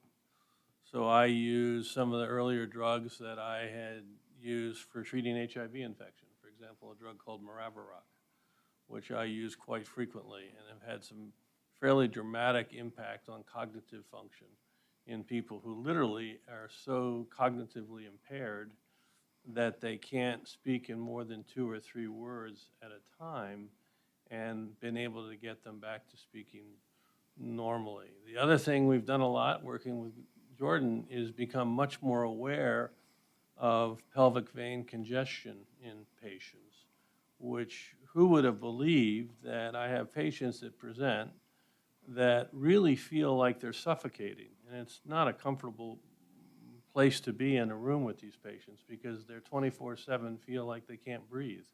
And yet their hearts are normal and their lungs are normal, so why can't they breathe?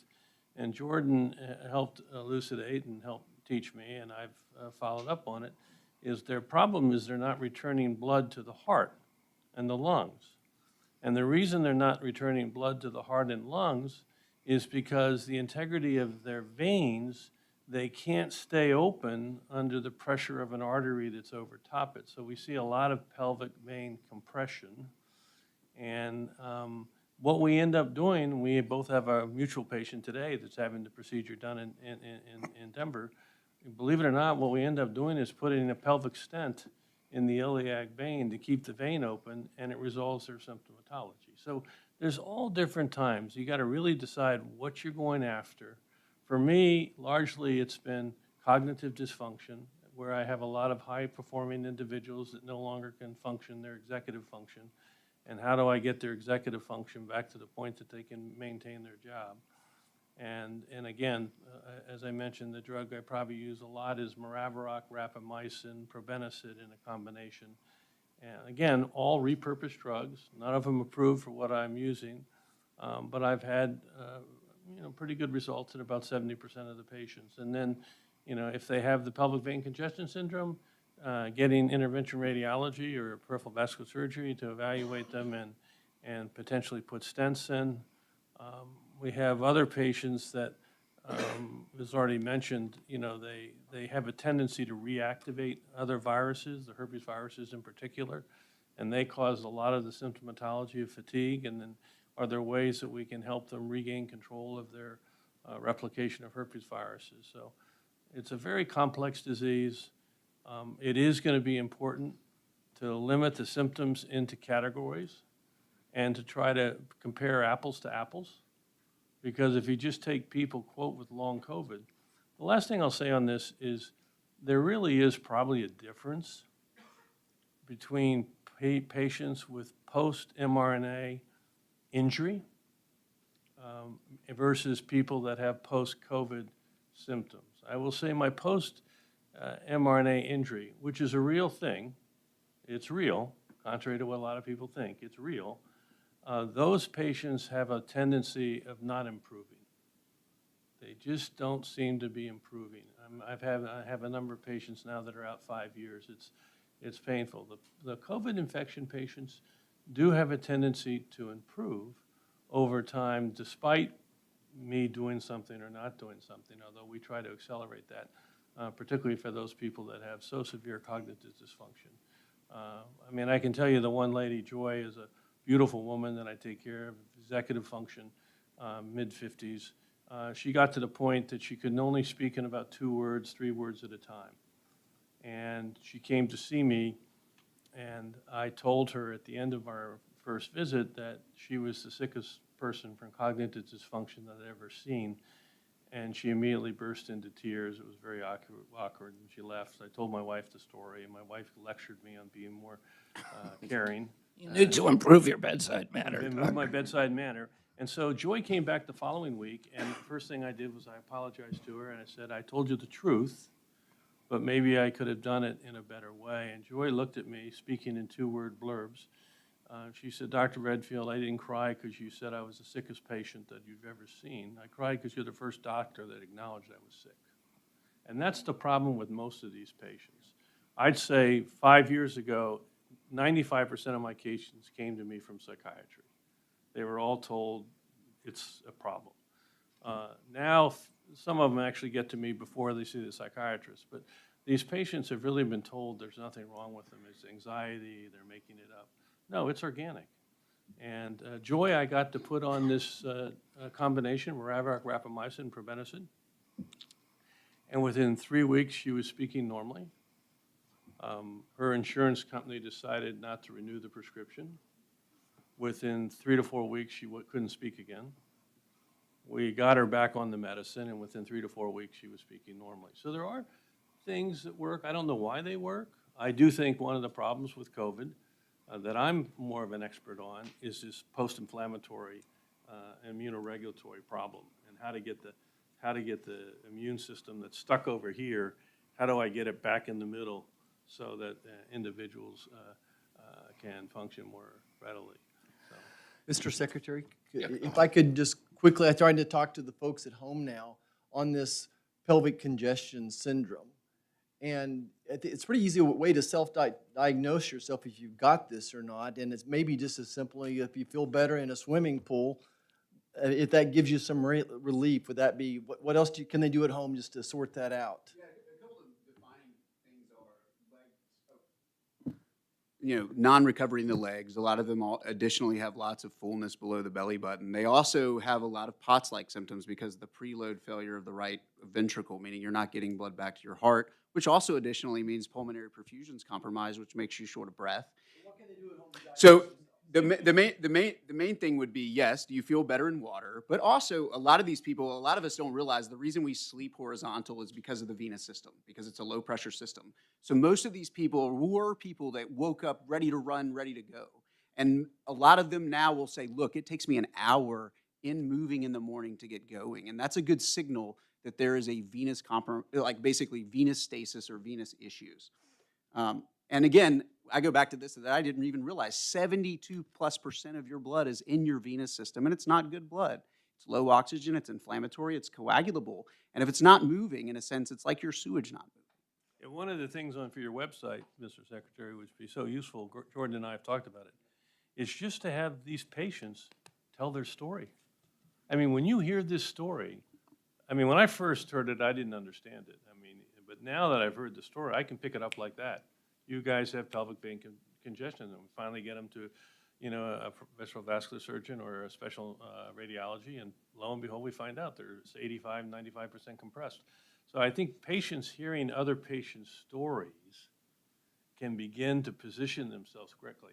Because the average physician, I think, is not educated about this at all. I mean, I won't tell you how many people think that, this can't be true. But me and Dr. Redfield we argue about what's causing it, which I think is where the NIH comes in. It's so, okay, we see this phenomenon. It's usually happened in women historically. Now about 40% of my patients are male. Usually they're athletic males that are hypermobile, a little more flexible than average, probably some laxity in the veins. But why? And I'm a vascular guy, so I think the vasovasorum, the small vessels to the veins, are being compromised, which compromises the smooth muscle integrity of the veins. Dr. Redfield agrees with me, so it's probably right. I'm just kidding. But we need those kind of... I tell them that the veins major receptor is the ACE2 receptor, and basically it's a problem with the spike protein dysregulating the ACE2 receptor and causing inflammation in the valve wall. But we don't know what the... Yeah, and that's where I'm saying the clinical things, the phenotypes we're seeing, being able to have some type of mechanism that's really in the background, picking up and seeing these kind of phenomenon that drives translational research to say, what the heck is actually going on here? That's kind of very different than the top down, because you're looking at it from the patient reporting it as opposed to some phenomenon above. So one of the things that the Recover TLC, this is this sort of the next step in what the NIH is trying to do with long COVID, is we had essentially a listening session, for a formal listening session, where we had submissions from patients, from doctors, and we got 403 submissions about drugs, 64 on diet and nutrition, 29 on manual and physical therapies, 27 on complementary integrative health, and then 28 device submissions, and 21 other, which is, I mean, I thought I'd got through all the categories. So the point is that there's a lot to study, and the question is, like, for us, it's prioritization, right? Like, well, how do we decide which of these are the most promising? This is partly why I said earlier, I don't want to wait. I don't want what we did in HIV, where we're like telling patients, just wait till the randomized trial, wait till the randomized trial. We have to be pragmatic, right? There's so many different sort of conditions, and we have 4 that we're currently doing, four trials. We're doing Recover TLC, low dose naltrexone. This is something we heard from the patient community that worked for some folks. GLP-1 drugs, actually, again, works for some folks. Stellate ganglion block, and then baricitinib. So those are the 4 we're doing, and it's not enough, I have to say. It's a good step forward, because we're not waiting to find a full characterization of all the... You can hear among these august doctors that we're still like struggling to figure out exactly what the right mechanisms are. And you guys have seen hundreds and hundreds of cases. So, well, if I may, I mean, we're currently running dozens of clinical trials ourselves, interventional clinical trials, randomized controlled trials, without any NIH funding. The reason for that is, and with respect, I grew up in the NIH system, so, NIH is very good at doing incremental innovation, which, as Jordan mentioned, that's what we need to understand mechanisms. That's what we need to understand things. But when it comes to, and I'm an implementation scientist, so I know these numbers, but when it comes to, things that the NIH have funded, we go from bench to bedside on average in the United States in 17 years. That is too long. And so I think we need to advocate for more public-private partnerships. We need to get drug companies involved. We need to, there's a company called Invivyd that we're working with right now that produces a monoclonal that could be helpful for both long COVID and for vaccine injury, because it can, neutralize spike protein that is circulating in the body. We have not yet had a good-sized mechanistic trial of a monoclonal to neutralize spike protein. This is an urgent need, and this is something that I think we can achieve rapidly through public-private partnerships. We can go to the FDA and we can say, these are the sorts of things that we need to get, emergency use authorization and urgent labeling for these patients who are currently paying out of pocket. I met with a patient just yesterday, went out to New Jersey, spent 30 grand on, a monoclonal infusion. That's not achievable, to most people, and not even 1% of people. Well, If I could just echo one comment that I think, Mr. Secretary, for you to reflect on, and I've mentioned it to Jay, I think it's so important to get the private sector involved. All right? When I think about how we motivated, for better or worse, the vaccine companies in Operation Warp Speed, we got the private sector involved. I remember Tony Fauci and Collins said that we didn't need to do that, just give the $15 billion to NIH and they'd take care of it in 3 to 7 years. And I made a lot of friends that day. I said, yeah, it will probably take 7 years if that's how we do it. I think we got to get the private sector involved. There's a lot of private sector. I know a number of companies that have very exciting, innovative stuff. And we've got to get them involved. Even in this little room right here, you're looking with clinicians in long COVID, between 1, 2, 3, 4 of us, we're probably taking care of over 15,000 people. I mean, it's not that complicated to put a consortium together and then, partner that with the private sector to bring some of these new innovative therapies.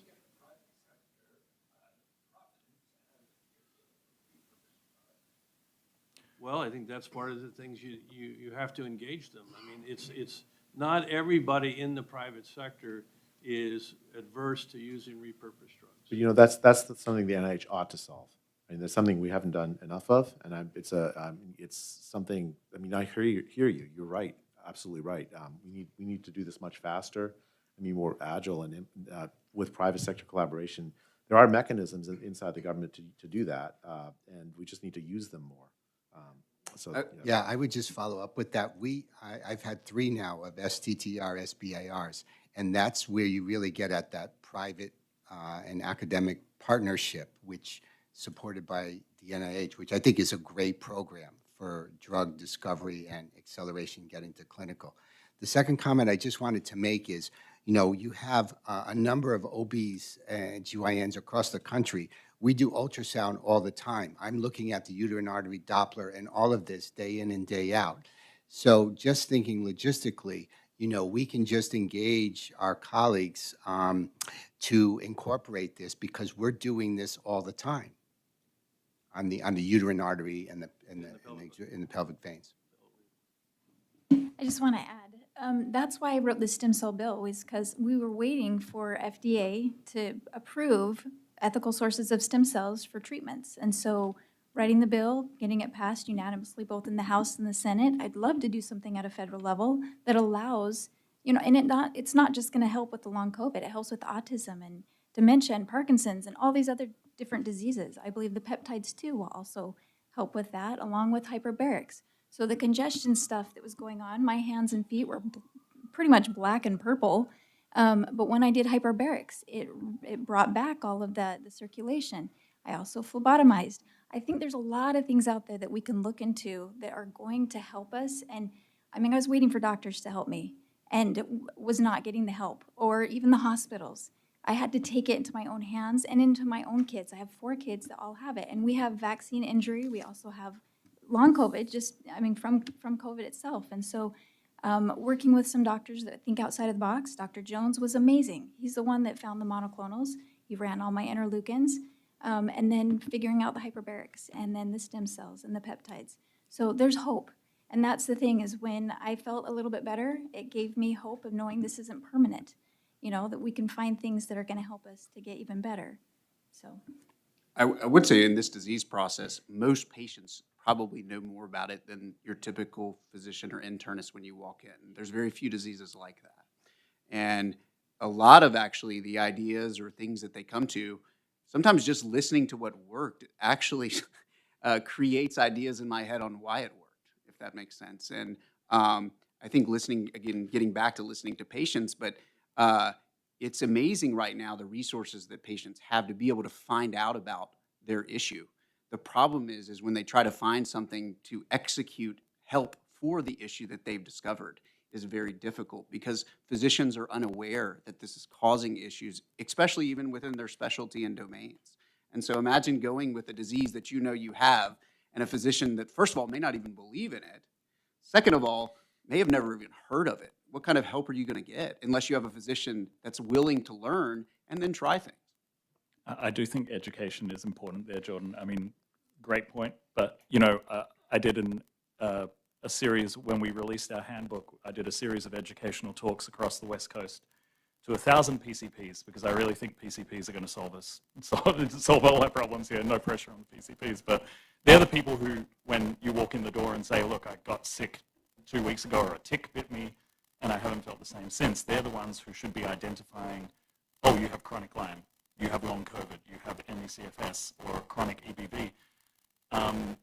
And we got to 1,000 PCPs in that tour, so we really went for it. And 30% in the door at our pre-seminar interview did not believe that long COVID was real. So that they were happy to mark themselves on a survey saying, I do not believe in the authenticity of this. An hour and a half later, 0% said that. And it was just presenting good quality data to them and saying, this is what you, and also this is a plan. Here are the things you can try when someone comes in your door. And I think this gets back to, we do need a good diagnostic tool. And I just can't emphasize enough the mental help of being told that, yes, you're not crazy. Let's just be frank here. These patients have been told they're crazy. There's nothing wrong with you physically. To have a test that confirms, it's Lyme disease. Okay, great. And I think that maybe we have some of those secrets now unfolding as you say there's 70 symptoms, 150. You probably are starting to put them in buckets now. And based upon those buckets, is there a correlation with some of the testing that we're doing? I'm looking at Dr. Patterson to come and tell us the next roundtable. And then your primary care doctors, you're get them to first base at least. We want to get the PCPs to first base with a little bit more data. So I think this roundtable already is a significant watershed in validating this disease, putting a lot of information on the table. I'm learning a lot. Mr. Secretary, I'm very grateful that you convened this.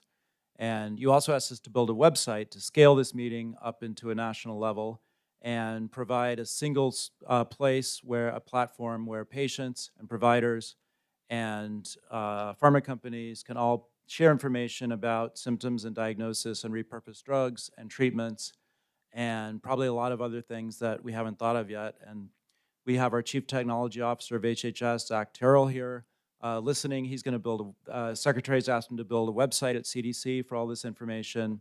We have Kristen Honey, our Chief Data Officer. We have Dr. Willie Churtman, our Science Policy Advisor. We're all listening. I'm learning a lot, and we are going to scale this up. I'd like to add something if I can. ask one?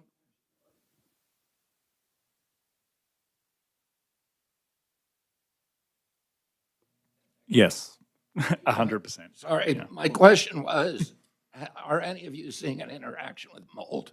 Yes, I think along with, as Dr. Redfield mentioned, there's this immune dysregulation, and I think immune dysregulation makes your body more susceptible to everything. So for instance, as you mentioned, your chronic Lyme meeting roundtable, something you can take into that is we have data to suggest that a significant portion of our long COVID patients are now testing positive for reactivated Babesia, which is a tick-borne pathogen. And what we think is that they were carrying that pathogen, that parasite, for a very long time, and SARS-CoV-2 reactivated because where does Babesia hide, our vascular people? In the vasculature. It hides in the endothelium. So spike protein agitates the endothelium, and so these other pathogens get reactivated and agitated. And similarly, this immune dysregulation, the immune exhaustion that people with long COVID experience, also make them susceptible to mold exposure, make them susceptible to mold injury and other toxins as well. And there's cells in our body we call mast cells that are very unstable in people with long COVID. And what they end up doing is causing all of this allergic symptomatology. So mold, whether it's mold, hyperreaction, I will tell you that when they get intercurrent illnesses, patients who get an intercurrent respiratory illness, they get it much worse when they're with long COVID than, say, before they had it. So there's clearly a hyperreactivity of the body to allergens, to infectious diseases. Jordan and I do a number of things to try to stabilize the mast cells in the human body. A lot of repurposed drugs that we know can actually help stabilize these cells, and patients do get a lot of benefit from it when we stabilize their mast cells. Devin, did you have a comment? Yes, I just didn't want to lose track of the virus, because the virus persists and people get reinfected as well. And that's a big problem for people with long COVID. And I know we want to characterize everything, but when I had chronic Lyme, my chronic Lyme symptoms didn't present like somebody else's, but we still had the same underlying problem, which was Borrelia was chronic. So I just want to be cautious about putting everybody into groups when the main underlying problem may be the same thing. Even though there are reactivated pathogens and damage and other things going on, the virus itself, and included with the spike, I think we need to keep a great focus on that, because Lyme's the great imitator, and I think long COVID is the greater imitator. I think it's a real important point. I mean, you know, I'm sort of a clinical virologist, and I will tell you, 4 years, 5 years ago, I would have argued pretty aggressively that there's not viral persistence with COVID. Now, you know, in the last 2.5, 3 years, I'm totally convinced that there's viral persistence in long COVID. A number of the patients that they failed to clear the virus. This is a chronic viral infection. And so then that raises a whole different ways to approach it. How do we stimulate the body to facilitate viral clearance? And I think the group at Yale's done some really good work. I think there's a lot of evidence now. We have a paper that we're going to review now that's highlighting all the evidence today that there is viral persistence. And that's important, because as we get into what's the pathogenesis of long COVID, I think more than we appreciated, it's the lack of viral clearance. And to that point, just earlier this year, a consortium of us came together and published in Lancet Infectious Diseases a roadmap. So for anyone who wants to use it, FDA, CDC, NIH, a roadmap for how to address viral persistence in long COVID cases, which really talked about combination antivirals, long duration combination antivirals, mixing antivirals with monoclonals, because as we know, once a pathogen is persisting, i.e. once it's in the tissue, it's much, much harder to eradicate than just, 2 weeks of Paxlovid or, boost your immune system for a little while and hope for the best. And one of the important mechanisms that we have as humans to clear pathogens is an aspect of the immune system we call the cellular immune system. And I think if you watch closely, there'll be more and more data coming out that there's significant defects in cellular immunity in people with long COVID. And that opens the possibility, not only could you use antibody, but could you look at ways to trigger their cellular immunity? Because it's really cellular immunity that our body uses to clear these pathogens at the end of the day. So I'm very optimistic that with significant investment in the science of this, and Jay and I have talked about this, is that we can really go after therapeutic strategies that are based on a pathogenic understanding. I think I argued with Jay probably 5 years ago, and I told him there's no viral persistence, this is self-limited virus. Well, I was wrong. There probably is viral persistence.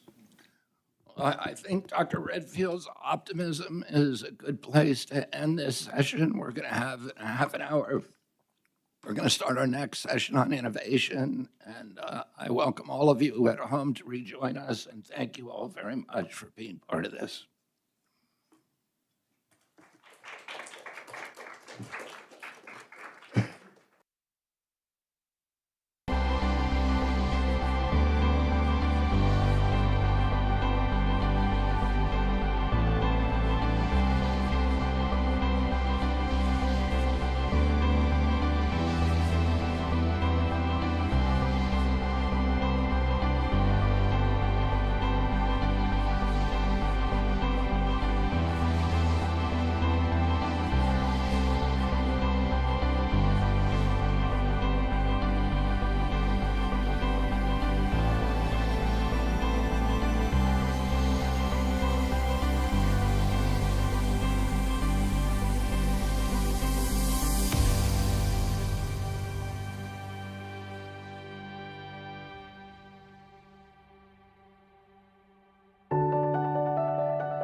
late afternoon session of our long COVID.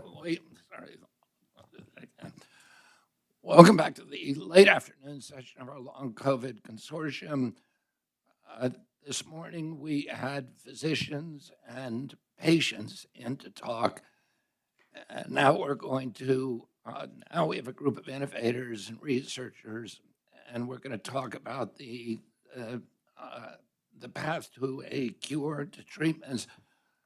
One of the things, for those of you who weren't here this morning, we talked about the need to do something different at this agency, which is not just to develop science out of NIH, but actually to go out and talk to physicians, talk to patients, and find out what's working on the front line. And we had a very successful meeting just now. And now we have a new group of people, and why don't we start over here? Why doesn't each person introduce themselves and talk about some of the things that they're working on? And I do want to say we have Senator Todd Young with us today. During my my confirmation hearings, he asked me to include ARPA-H and discussions about long COVID and bring them in. And we have Dr. Jason Roos, who is from our ARPA-H. So that is, now we're even. Thank you. Thank you. Thank you. Thank you, Mr. Secretary, for inviting us. I'm Hossein Estiri. I'm an associate professor of medicine at Mass General Hospital. I would like to start by stating that I'm here as an individual, not representing my institution. I'm here as a scientist, deeply rooted in rigorous scientific evidence. I'm an empirical scientist. I believe in gold standard science. And I'm also have personal experiences with long COVID. I'm not a clinician. I'm a data scientist, social scientist, but I work very closely with a lot of clinicians. I have all of my perspectives are basically from my research over the past 5 years on long COVID, and deep appreciations of the complexities of human health. Should we go a little bit about what we do? All right. So most of my work is on defining the problem, which is I think is part of the bigger problem of why all of the investment hasn't resulted or anything. I believe that what we do is that we use computational basically techniques and AI and big data sets to define complex temporal human phenotypes. And I believe one of the main challenges is that we've been trying to target something that is elusive, has never been decided, they're defined, and it's all over. So I think that a part of lack of success is it probably is one of the hardest thing to actually ask for treatment when you don't still know what is exactly out there, because it manifests in several different ways, and it can be very individual. Treatments can be very individual also. So we have to, we probably are talking about a lot of different subphenotype definitions here, and we've never had enough, power in our data, in the legacy approaches to define this disease so far. Thank you very much, Doctor. And that was one of the themes that we hit on this morning, is that this is a constellation of symptoms that each patient needs to be treated individually, and that, we don't have biomarkers, and we don't have, many of the characterizations that we have for other diseases. So thank you for adding to that. Now, Bruce Patterson, who's also a clinician, who has had great success in treating COVID patients from all across the country. Thank you, Secretary Kennedy. It's my pleasure to be here. I am a physician scientist. I was trained at Northwestern in viral pathology. I went in to start my research career in HIV in 1990. So I've lived through these pandemics, and the words you said in the previous session couldn't be more true. The fact that we're sitting here together discussing the issues and the struggles is such an enormous step and so different than how HIV was treated back in the day. I went on to do a head of virology at Stanford, where I continued my HIV research on reservoirs, viral replication, and what I call replication competence, which is the ability for viruses to make more of themselves, to replicate. And at the time, we started studying monocytes, which are a white blood cell, and harbored many viruses, including what we published in 2009 with hepatitis C of all viruses. And it brought an issue to me was that these monocytes, which are human scavengers, basically can take up or get infected with viruses. And so when I got back from China in January 2020, we used 158 biomarkers to immunophenotype acute COVID. And we found that patients at 60 days and 90 days may have been better, but by no stretch of the imagination was their immune system normal. It was highly dysregulated, as Dr. Redfield had mentioned, and it was abnormal in a very different way in acute COVID.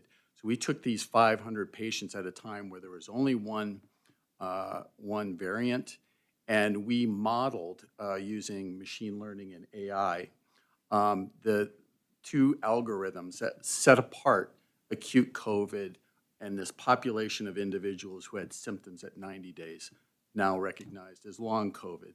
So even then, we had the two algorithms that were a composite of cytokines and chemokines that were biomarkers that allowed us to separate long COVID. We then went on to model chronic Lyme, chronic fatigue syndrome, and now we're working on mold mycotoxins, as was mentioned in the previous meeting, where we can actually use the diagnostic to obtain a pure population of patients with long COVID, chronic Lyme, and other chronic inflammatory conditions. That is paramount to doing, obviously, very informed clinical trials where patients get enrolled properly. We also use that data in now 20,000 patients. We've treated 12,000 patients. We have a database of 20,000 patients where we used that information in a data analytics portal to develop a therapeutic that could address long COVID. And we're very excited to be on the precipice of launching our FDA trials in that combination drug that was approved to proceed 18 months ago. And it's, it's fortunate that we're sitting here because this trial could have been done, but I have spent the last 18 months trying to raise money to fund this trial. But in long and short is we discovered a new mechanism through our data analytics that there can be viral persistence in the absence of replication. So there's fragments of virus, viral RNA in monocytes. There's fragments of viral protein in monocytes. We showed that in long COVID. We showed that in post-vaccination syndrome. So that's almost proof that you don't need replicating virus to basically have the same symptoms as long COVID. And the clincher was we just found the same mechanism in Lyme disease. In other words, retention of Borrelia protein in long-lived non-classical monocytes that their sole reason to live is to traverse to the blood vessels and cause vascular inflammation. And that's how we're treating long COVID and chronic Lyme. But it was very prophetic that you, Mr. Secretary, brought together ideas about long COVID and Lyme because personally, I think they're very much related from a pathogenesis standpoint. And what is the name of your drug? It's a combination of Maraviroc and torvastatin. And so it was similar to what Dr. Redfield was talking about, but the base is Maraviroc, a CCR5 antagonist that has a very unique role. It was used as an HIV entry inhibitor, but it's a profound immune modulator, and it prevents inflammatory cells from migrating all over the body. Most importantly, it reprograms monocytes away from a pro-inflammatory phenotype, reducing this immune dysregulation in long COVID patients. And last, the lymphopenia, or the low levels of CD8 T cells that you see in long COVID, Dr. Iwasaki has published that as well, is a function of the CCR5 pathway. And that lymphopenia, low lymphocytes, gets restored by using a CCR5 antagonist like Maraviroc. Thank you, Doctor. Hi, everybody. I'm really grateful for the opportunity to be here. My name is Michael Peluso, and I'm a long COVID physician, researcher, and clinical trialist at the University of California, San Francisco. I've overseen our long COVID program since way back in March of 2020. And our program is really focused on, two things. First, understanding the biological root causes of long COVID. We also have evidence for things like viral persistence and ongoing immune dysfunction, immune dysregulation.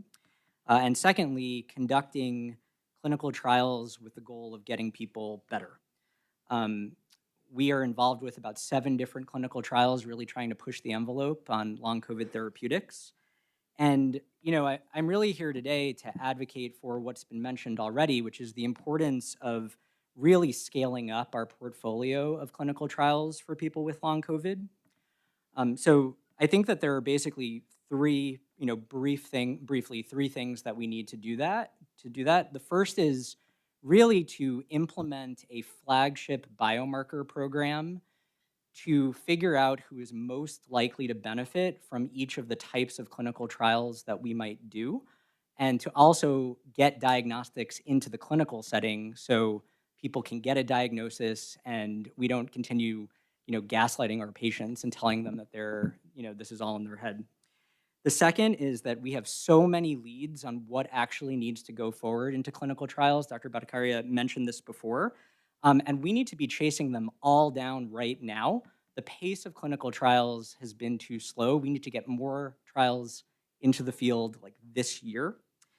To do that, I really think we need to invest in a bottom-up approach to clinical trial implementation, with a variety of different groups that are each running their own trials, but with shared enrollment criteria and outcome measures so that they can be directly compared when we have results.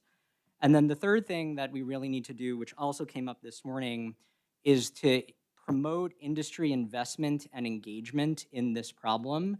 We saw for HIV how important it was in the 90s to have pharmaceutical partners on board with developing drugs and investing tremendously and getting people onto ART, figuring out what treatments would work. We need that level of commitment for long COVID. Thank you. Good afternoon, everyone. Oops, sorry. Go ahead. Go ahead. I know, I'm just introducing you. Well, good afternoon. I'm Jason Roos. I'm the acting director at the Advanced Research Projects Agency for Health. First, I want to thank everybody for taking the time to come here. The patients, the providers, in the previous session, all of our research colleagues here, and Senator Young, appreciate your support as well. ARPA-H was born in the model of DARPA with the goal of going after the hardest problems in the healthcare space. And our mandate is to really focus our investments on those high-risk, high-impact research areas that can really push the boundaries beyond those incremental improvements and really be transformative. And I can't think of any other problem right now we're dealing with than long COVID in terms of what fits into that bucket. But we are not in any way, shape, or form going to solve this problem on our own. My whole of government colleagues here, Jay and Marty and CDC and others, this is a problem we all have to tackle together. But importantly, as was brought out earlier in the earlier session, it's going to be very important to involve you all and public-private partnership, engaging with the community outside of the government as we try to tackle these problems. So I'm here today to listen to what you all think where we should be placing our investment. How do we maximize the use of our resources? Who do we need to be partnering with to really try to make some significant progress here? And I can say that we are committed to really trying to move the needle and being true to our model. And the output from today is going to help inform the investments that we're intending to make in the very near term on the long COVID problem. We were talking earlier there, we're already starting to look at this idea of repurposing, which came up before. We have some investments there on the rare disease space. How might that be applied in this world? And then certainly on the biomarker front, that's an area of great opportunity. So again, I just want to thank you all, and thank you, Mr. Secretary, for your strong interest and push in this area. I'm Jay Bhattacharya. I'm the Director of the National Institute of Health. I already gave comments earlier, so I don't know how much I should repeat myself. But I'll say that the need of patients that I've heard from on this is just tremendous. Like it's the heart and soul of everything that we at the NIH are working on this. Bobby, your passion for this is I mean, truly inspiring. I think the key thing in my mind is that there's a lot to learn from patients, a lot to learn from from clinicians who manage patients, the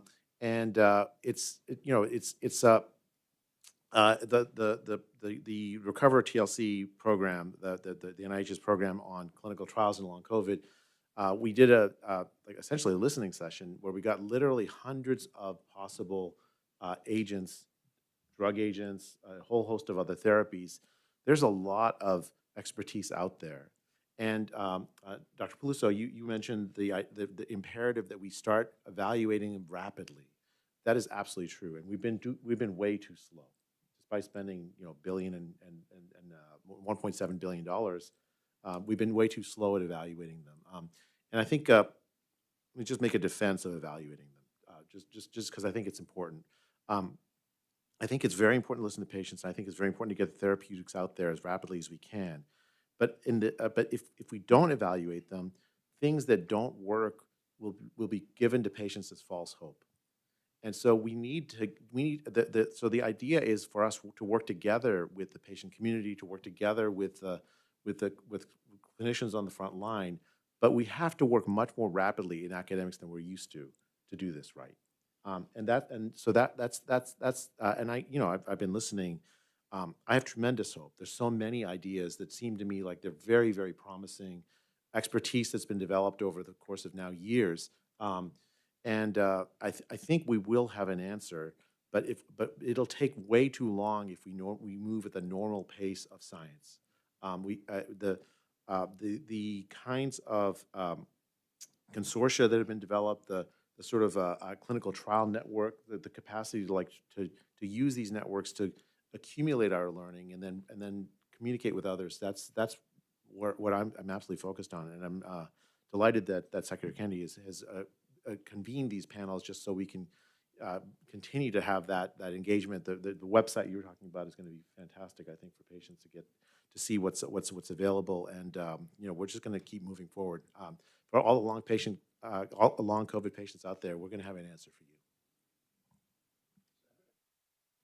Well, Mr. Secretary, thank you for your leadership on this and for not just keeping your promise, but going above and beyond the call of duty and highlighting the importance of this issue.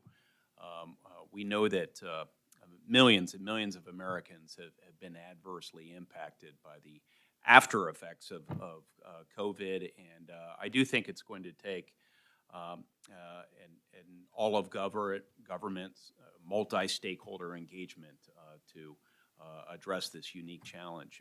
NIH, ARPA-H, our university research community, private sector, to have them all here and figuring out ways in a very transparent setting to cross-cut this issue, to tackle these challenges, is going to be essential. So I wanted to deliver my word of gratitude, Mr. Secretary, but also assure you that members of Congress are engaged in a bipartisan way on this issue, very interested in the development of therapeutics and other ways we can tackle this, prepared to resource evidence-based interventions where we can, and really eager to engage with our constituents, whether they be members of our family or the business community or rank and file Americans who just are at wit's end trying to make life work at the time that they've been debilitated by this condition. So thank you. Sign me and other members of Congress up to continue this positive progress. Thank you, Senator. I'm Jim O'Neill. I'm the Deputy Secretary of HHS and Acting Director of CDC. We've learned a lot about symptoms of long COVID, a long list, an informal list so far. And I would like to add one symptom of long COVID that I don't think we've mentioned yet, and that's alienation. So many people are suffering and people around them don't believe them, don't take them seriously. It adds alienation to all of their other symptoms. And I want to thank you, Mr. Secretary, for convening this conversation, putting it on the web. I'm hoping you'll provide validation and support for people who are suffering from alienation, and also hope and optimism that we are putting more facts on the table, bringing more expertise, taking unstructured data and starting to add structure to it so that it can lead to more solutions that everyone will have access to. And you've asked us to build a website at CDC to put all this information together, information from patients, from providers, from manufacturers, about repurposed drugs, about symptoms, about possible causes. I think this will be a great aid to all of our research. We have our Chief Technology Officer, Zach Terrell, in the room, who's listening very carefully. We have Kristen Honey, our Chief Data Officer. We are taking all this information and suggestions on how this new website can best be a central repository for the world to gather this information. So thank you all for participating in this. Just want to echo, thank you everyone for coming. My name is Ken Callahan. I work on policy for Secretary Kennedy. As he had mentioned, the first session was very much focused on giving providers and patients a voice and a platform to share what's worked.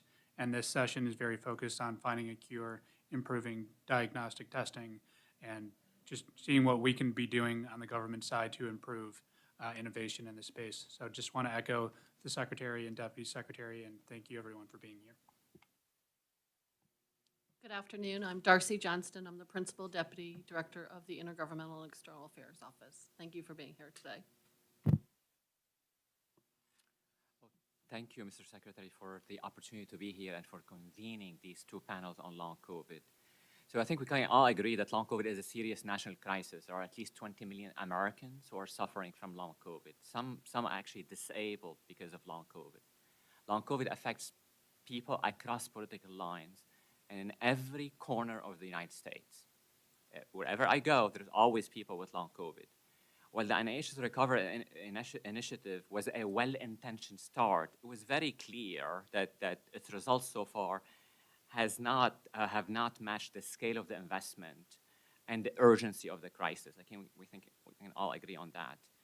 The number of people suffering from long COVID actually continues to rise. It's a misnomer, or people don't really understand this, that even in 2025, people are still getting long COVID from COVID-19, even in 2025. It didn't go away.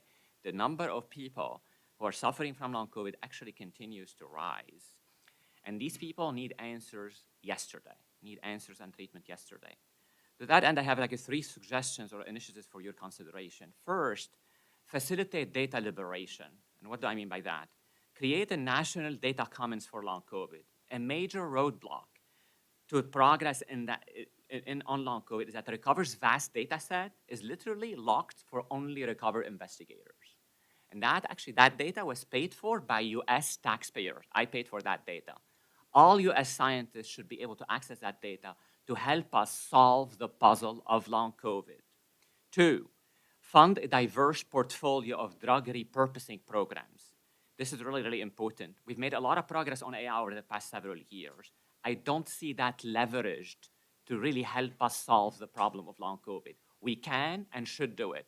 It's not beyond us. It's not beyond the might of the United States to solve the problem of long COVID. It's not beyond us to solve it. And we can and must solve it. And how you can do that? You can really study using AI and existing data, thousands of drugs for repurposing, identify the most promising candidates, and then give them to NIH and say, instead of like testing 100, which you will not have the resource to test 100, 4 is not enough, but maybe these are the top 15 that can really, you can put your money in and then try to investigate those. 3, really galvanize research on studying the epidemiology and mechanisms. While we focus a lot on treatment, and that's really, really important because people are hurting and they want treatment yesterday. They really want treatment yesterday. But there is really, we need also to understand epidemiology and mechanisms. For example, somebody said, oh, like a lot of people in my family have long COVID. Why some people get afflicted with long COVID and most of us are just fine? I got COVID, I'm fine. Most of us, when we get COVID, we're fine. Why do some people get long COVID and some people don't? We need to understand that. We also need to understand what happens to people 5 years down the road after long COVID, 7 years down the road, 10 years down the road. These are really, really important questions that need to be solved. We are in a race against time. We must make progress on long COVID. With both leadership, I'm grateful to you and to you, Senator, and to the rest, to the NIH and to the rest of you for actually convening this. Enormous gratitude for doing this. With your leadership, I believe we can move the ball forward on long COVID. It's not beyond the power of the people in the room and the United States people to really solve this problem. We can and must solve it. Thank you. Will you just talk about the database that you're talking about that we don't have access to? Correct. So Recover has in the observational arm and also in recruiting patients has amassed troves of data, but those are primarily available to only Recover investigators, and they make really only the secondary or tertiary data sets available to people outside of Recover.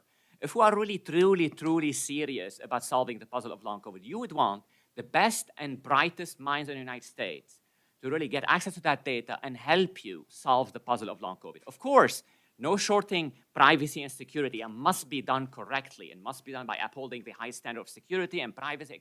We're not cutting corners, but US people who are actually invested in helping you solve long COVID should be able to access that data and help you unlock or help you solve the puzzle of long COVID. That currently is not the case. So Dr. Ali, yeah. So what is the impediment? That seems like a no-brainer. Yeah, no, this is what the real-world data platform that we're working on is supposed to exactly be for. Not just long COVID, the recovery data, but just the data sets that the United States government has for on a whole host of a whole panoply of data sets that we have, making them available to researchers. It's not just for long COVID, for chronic disease after chronic disease. We need to unleash those data resources so that researchers of the world can use them. I mean, I can tell you, before I was an NIH director, on the outside, I was quite frustrated. And I can hear the same frustration in your voice. Yes. I'm absolutely committed to making that happen. What you said also before about the patient privacy is very, very, very important, right? We made essentially a compact with patients that we're not going to violate their privacy. But there are ways to do that now. Yes. And make those data available, protect the privacy, and then allow researchers to, that's what the real world data platform they're working on is exactly about. May I add a comment to that data? Because I've worked with different networks as, repository. I think that one of the main challenges is validation. The data, until it's not connected to the patient and you cannot go back and trace it back and validate and potentially follow up the recovery for the patient, it's not useful. It's not a centralized solution, in my opinion, is not useful. It has to be a federated way so it can go back. Look at the N3C, 4C, all those practices. I don't think the answer is in secondary use of data because a lot of unvalidated work was out during the pandemic and a lot of misinformation, honestly, went out through even scientific publications without any validation. And I really want to emphasize that it's important because this secondary data, even the surveys data, these are not, the surveys are, they have their own biases, but secondary data, EHR data, claims data, they were not collected for research. There's a lot of inconsistency, there is a lot of quality issues. I just wanted to say that there are solutions. I completely agree that we should utilize the data, but I don't think it's federated way is going to be traceable back to the patient to validate. We can discuss that offline, but I think that those secondary data actually could be useful if they're analyzed properly and within ways that are, we can talk about that. These are the kind of problems that we're tackling in this real-world data platform. Mr. Secretary? Yes. Do you mind if I ask sort of a question of the group? You and I are co-chairing this. Oh, very kind of you. So thank you for hosting again. This is thematically, I think, a good point to ask a question, not only how we can repurpose existing pharmaceuticals, but whether there are ways to get more companies at the table to help solve these problems. It seems to me that the FDA does amazing work. There's been some, I think, thoughtful reflection about how to reform the FDA or how to impose leadership to cut through bureaucratic delays and bring more solutions to those who need it. Mr. Secretary or others, are there things that we can be doing, perhaps a pharma roundtable at some point to bring stakeholders to the table and figure out collectively how we can accelerate U.S. long COVID research through FDA reforms?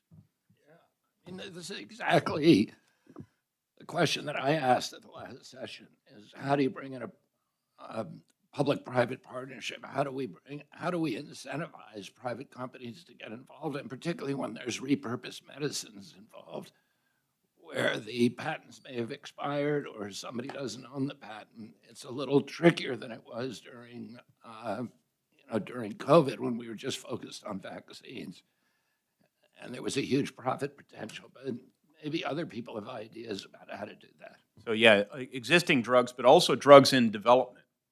Are there things we can do through the FDA process? Maybe others have thoughts about that. I think, you know. Do you mind if I introduce myself? Yes. Go ahead. I think we still have 2 more people. So I'm Akiko Iwasaki, professor of immunobiology at Yale University School of Medicine. And I'm also director of the Yale Center for Infection and Immunity. We started the center 2 years ago to tackle chronic diseases that happen after an acute infection like SARS-CoV-2. We also realized that many other pathogens can cause similar outcomes, which we're calling post-acute infection syndromes, from Lyme disease, Epstein-Barr virus, and multiple other causes. What we're understanding from long COVID research is very precious because it informs immune dysregulation for other types of post-acute infection syndromes. What is happening, seems to be, is that there is a fundamental inability in some people to clear the virus at the acute phase, which then leads to persistence of the virus or the viral antigen or the RNA, that then leads to things like herpes virus reactivation, Epstein-Barr virus, as well as induction of autoimmunity, autoantibodies that we can detect in about 20 to 25% of people, and also chronic inflammation that's not resolved. So we're seeing these features from multiple studies, and we believe that tackling these root causes of disease is going to make the biggest impact in patients' lives, because it's not just a symptomatic treatment, but getting at the root cause and getting rid of the cause of disease. So for instance, for viral persistence, we can deploy things like antivirals, monoclonal antibodies. We also heard about Invivyd, which makes Pemgarda, and they have a next generation monoclonal that's even more potent that we can trial in patients with long COVID. And for people who unfortunately already developed autoimmune diseases, there are many, many amazing drugs in the space of autoimmunity that we can retool and repurpose and to do a randomized clinical trial. And for herpes virus reactivation, we really need to develop better drugs and vaccines against these herpes viruses. For instance, investment into antivirals is key for preventing future pandemics and future occurrence of these post-acute infection syndrome, as well as developing better innate immune agonist, which allows your host cells to remove these pathogens on their own. Again, also using immunotherapeutics to remove the persistent virus, and whether it be SARS-CoV-2 or Epstein-Barr virus. We also, I believe that more support in basic research is needed. So from the NIH, we need to really look at root causes in a more rigorous fashion with much larger cohort of studies, in addition to doing randomized clinical trials and trying to do deep immune phenotyping so that we can identify people who benefit from a particular medication and who don't. So we won't be wasting people's resources and time and energy into giving a wrong treatment for patients. Just as an example, if somebody has an autoimmunity, you don't want to be giving that person antivirals. It may not be relevant, and vice versa. So understanding what they have and what the root causes are important, and biomarkers, many of us already talked about this, but having a validated biomarker to identify people who have persistent virus antigen versus people who have autoantibody versus people who have chronic inflammation will go a really long way to doing a targeted randomized clinical trial. And for engaging industry, academia, and regulatory agencies all together to expedite this process, because as many of us already said, we really needed this randomized clinical trial yesterday. So I agree with it. And I'm here to serve and be a resource for this group. Jay, do you want to respond to that? I mean, I agree with all of that. I've learned a lot from your work over the years, and I'm grateful for it. So thank you. I think we have to invest in all of the above. It really is a tragedy that we've spent so much money and time and not gotten those validated biomarkers. But I don't want to wait. I don't want to wait. I want those randomized trials happening now as fast as we can. We can't do hundreds, but we can do a lot. I've heard like the possibility of private collaborations. I think that's one way to accelerate things. We have to do all of the above. Dr. Peluso, you had a comment about how to bring in a private. Yeah, I just want to make a quick comment. So, I spend a lot of time as a clinical trialist doing kind of proof of concept or early phase 2 trials, knocking on doors of different companies that have drugs that I think can and should be tested for this condition. And I perceive this hesitancy because this is considered a really risky investment on the part of a lot of these potential industry partners. The question that comes up by far the most often is, how do you know that the people that you enroll in this trial actually stand to benefit? And that sort of gets at this biomarker issue. I think that they are concerned that, a bad outcome in a long COVID trial, which is not going to be straightforward, could harm their product development pipeline. So I really like the idea of actually having a roundtable event like this with industry partners to really get a sense of what their concerns are and what would facilitate this. The last thing I'll say is it's not at all clear what the FDA would accept as an outcome in a clinical trial for an indication. And so guidance from the FDA, perhaps as part of a roundtable like that, would be extremely helpful, I think, in engaging that key group of stakeholders. Dr. Patterson. I think that was such a great idea. I think in terms of biomarkers and in terms of how we use our diagnostics, it's twofold. Number one, you need a diagnostic to stratify, ensure that you're enrolling long COVID patients into a trial and you're not enrolling Lyme patients into your long COVID trial. Okay, that's been the focus of our trial design. Number two, you need a biomarker or a collection of biomarkers, as in our long hauler index, that shows response to therapy.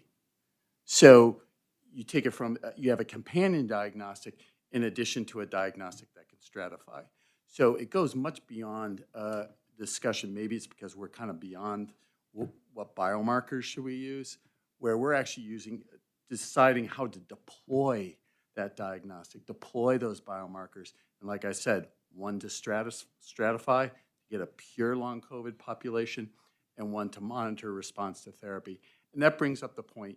I think long COVID and the term PASC are two different definitions. I think SARS-CoV-2 in of itself is capable of a post-infectious condition, as Dr. Iwasaki mentioned. I think PASC encompasses the fact that SARS-CoV-2 causes profound immunosuppression. CD8 T cell counts in the single digits when we started in February of 2020. And of course, you get the herpes family virus reactivation. You get Lyme recrudescence or reactivation. And now mold mycotoxins we're studying. So that is truly post-acute sequelae of COVID. That's PASC. I think with long COVID, it's pure COVID. It's not Epstein-Barr reactivation. It's not CMV reactivation. It's not Lyme. And I think that's how we've kind of framed our development of diagnostic to decide on that. So we get pure long COVID in our trial. And I would ask all of you, including Dr. Iwasaki, what is your confidence that you can distinguish between Lyme and long COVID and short COVID, for example? Well, we've published that already in 2 papers, so we're very confident. We've studied over 400 patients in each of those papers, and we have real-world data on over 12,000 patients. So we have supreme confidence. If we had more bandwidth and more people, we would be submitting our drug trial and our diagnostic to the agency at the same time. Right now, we're just trying to get our drug trial started. So, but we're going to use the clinical data derived from our clinical trial for the drug as our clinical portion of our biomarker studies, because our biomarker is incorporated into our clinical trial design. And can you comment on that, Dr. Iwasaki, because you treat both Lyme and long COVID? Yes, so I'm a basic scientist, so I collaborate with clinicians who treat both long COVID and post-Lyme. And in terms of diagnosis for post-COVID, it's, it's still challenging. I wish there was a blood biomarker that says, okay, you have long COVID versus you have long Lyme, you have long EVB. But these things are fairly overlapping. So some people may have all of these things going at the same time, while others may only have one of these things. So I think we're not there yet, and maybe your diagnostics works well to dissociate these things, but often patients come with multiple of these pathogens. And the other thing is that people who have Lyme tend to be more susceptible to getting long COVID and other post-acute infection syndromes. So it's a little bit difficult to disentangle all this, but the root cause driver may be shared. For instance, persistent pathogen, whether it be Lyme bacteria or SARS-CoV-2 virus or EBV, if we can treat that root cause, it may still benefit these patients. We may have to use multiple antimicrobial to get rid of all this.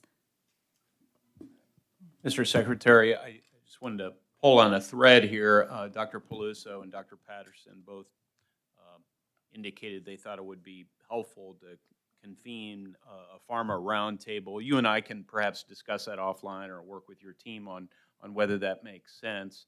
I can tell you I have an interest, regardless, of perhaps convening such a roundtable on Capitol Hill. So know that for all watching this, know that that strikes me as something that is worthy of doing.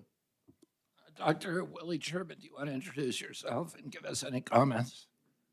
Sure, I'm Willie Chirpman. I work for the Secretary and the Deputy Secretary as a science advisor. I actually used to work in Senator Todd Young's office, where he was a champion of oversight on long COVID efforts. And I think the fact that this roundtable brings together the leadership from all parts of HHS shows that this HHS is really committed to solving hard problems, because everybody here, I think, probably agrees that long COVID, chronic Lyme, these are among the trickiest medical problems out there. And we're committed to doing it transparently. So I'm learning a lot from everybody, and feel free to follow up with me after on the concrete ideas that you've all come up with so far. Dr. Patterson, I know Senator Young has been open about his own struggles with, and I'd love to hear what your experience is and what your experience with your patients is. I'm running a pharmaceutical company myself, and people ask me, why do you still see patients? I can't tell you how valuable it's been over the last 5 years to see over 12,000 patients, sit in front of them, hear their stories of disability, how it affects their families. There is no doubt that this is something that is so pervasive in this country, and it goes well beyond the 20 to 30 million people who have it, and there's no doubt that it's more than $1 trillion cost to the healthcare, group. So, but the fact is, hearing their story, symptoms, and then seeing their biomarker data, and relating the two, and testing our basic science hypotheses and approaches in a real-world case where we're seeing patients who are using repurposed drugs, and we think it's been very successful to date, and we look forward to our trial. But that interconnection between the patient and the science is invaluable, and it's all captured in our data analytics portal, where we're doing a lot of the things that have been suggested here by ourselves. We have our data scientists who are digging into our 12,000 patients' laboratory symptom data and looking at the connections and response to therapy.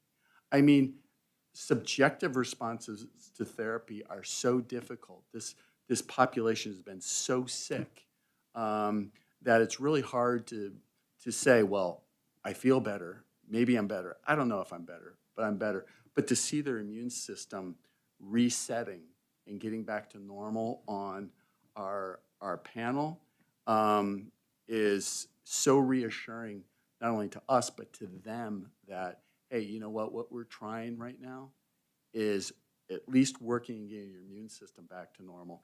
And for the most part, we see symptoms following. That, I wouldn't trade that feeling for anything in the world. And how would you describe your success rate? People always ask that. And I think early on, we didn't even have a diagnostic that could separate long COVID from Lyme. Early on, I would say, 70 to 80%. It could be even higher now that we're able to say, well, no, you have a long hauler index over 6, or you have high interleukin 8 plus high interferon gamma, or high interleukin 13 plus high interferon gamma, you have Lyme. And being able to make that distinction in our real world data, I think has been invaluable, and maybe our success rate is over 80, 85%. But I think in terms of the clinical trial, that is absolutely critical. So please. Yeah, no, I think my perspective on this is that it's so important to learn from, the experiences of patients who are trying different therapeutics, and then to, like you said, get those therapeutics into clinical trials that can be done safely and with rigor to prove that a therapeutic does or does not truly work.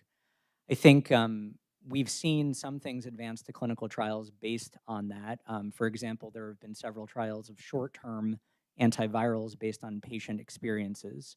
But the other thing that I just want to kind of state for the group is that,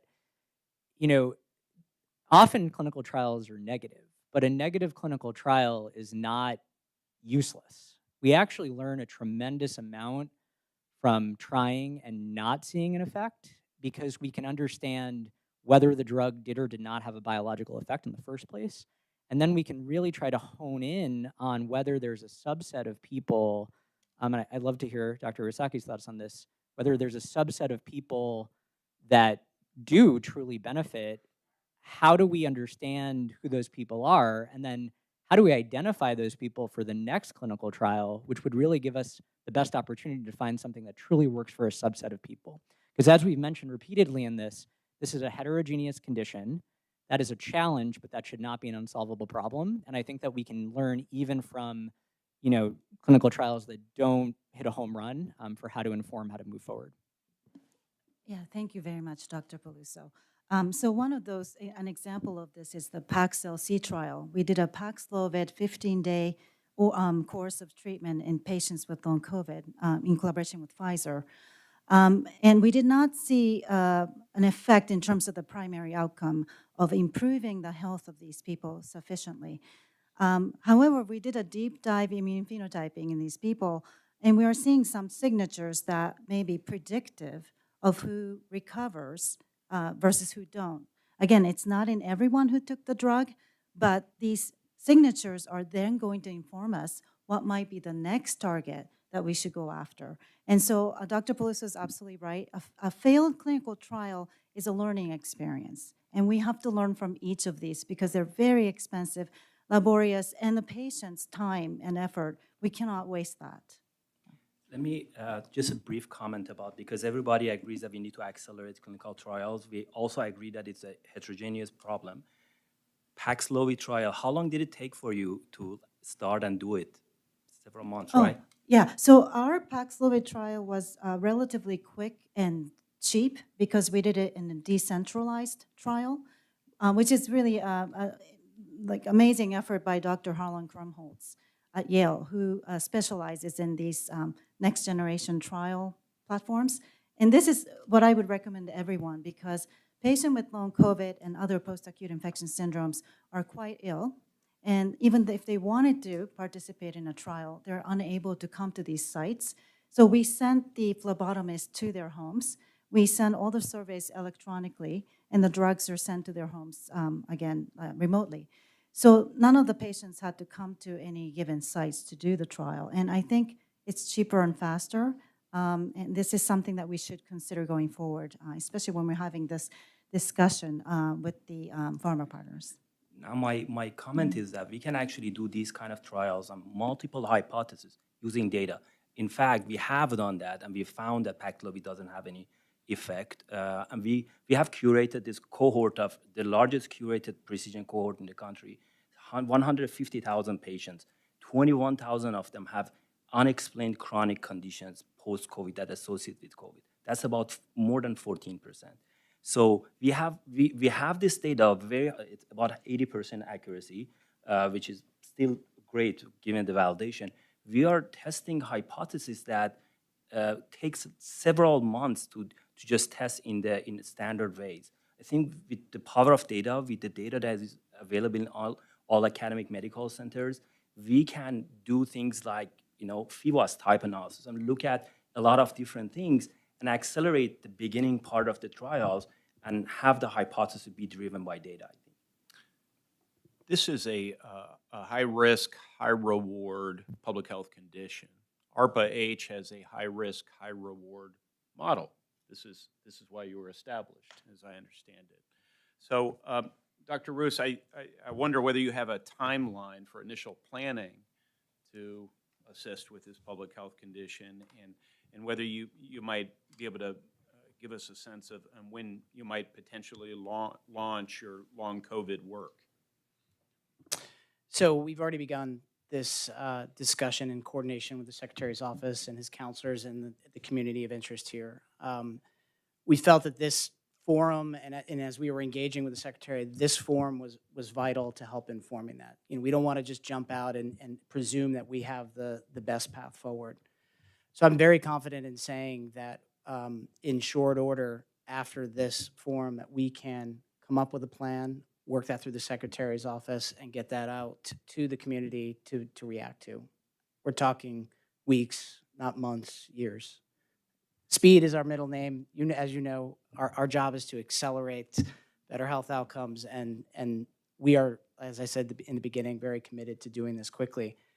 To that point, one key question for me is, clearly money is required here.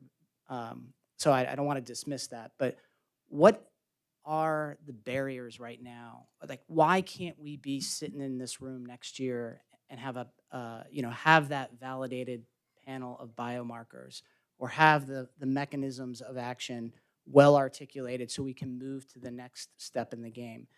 That's the thing that we're interested in, because again, we know it's going to take money, but what are those things that are going to really give us that exponential gain? Yeah, so obviously I do think that this can be solved with resources. I think that one of the challenges that we've had is just the timelines for reviews of proposals, to kind of get them from proposal stage to actually in action. It often takes a year or longer to get through peer review. These processes are meant to be deliberate and thoughtful, but that timeline doesn't really work for what we're talking about. And so, what I'd like to see are things like dedicated review panels with expertise in these conditions, so that we're not kind of starting from scratch explaining to someone in a different field why they should care about long COVID or these related conditions. And then I'd like to see an accelerated sort of timeline for grants in these agencies. Programs like that have existed historically for other conditions that are a priority, like HIV. But 18 months from proposal stage to funding at best is not really the speed that we need to be going at. Those are structural problems that I think could be addressed. And just to add to that, because it's such a great point, is it dissuaded us from applying for grants 2 years ago. We figured that we could raise the money privately quicker than we would write a grant, have it reviewed. The 18 months, I think, is very accurate. I realized that when we were submitting R01s back in the day. And that's an impediment. You know, that, to us, that was like, we're gonna go at it alone and try and raise this money. And that, you know, that became a slog. So, you know what, I think that is a critical point to really expedite the review process and get the money moving. So CEDAR at FDA has a biomarker validation process program. And obviously, this is a priority for this administration. So when you have biomarkers that are well characterized, let's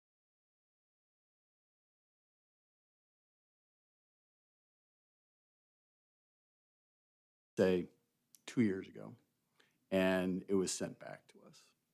So I hope that's true, and I would love to resubmit it. I'll follow up on that. Thank you for bringing it to our attention. Well, we've come to the end of our session. I want to thank this extraordinary pantheon of great researchers for being here and for your commitment to solving this problem for our country. We want to work with you, and I hope you will continue to communicate to us about what we should be doing better to make this cure come faster. Thank you all very much. Great, that was great. Thank you, that was great.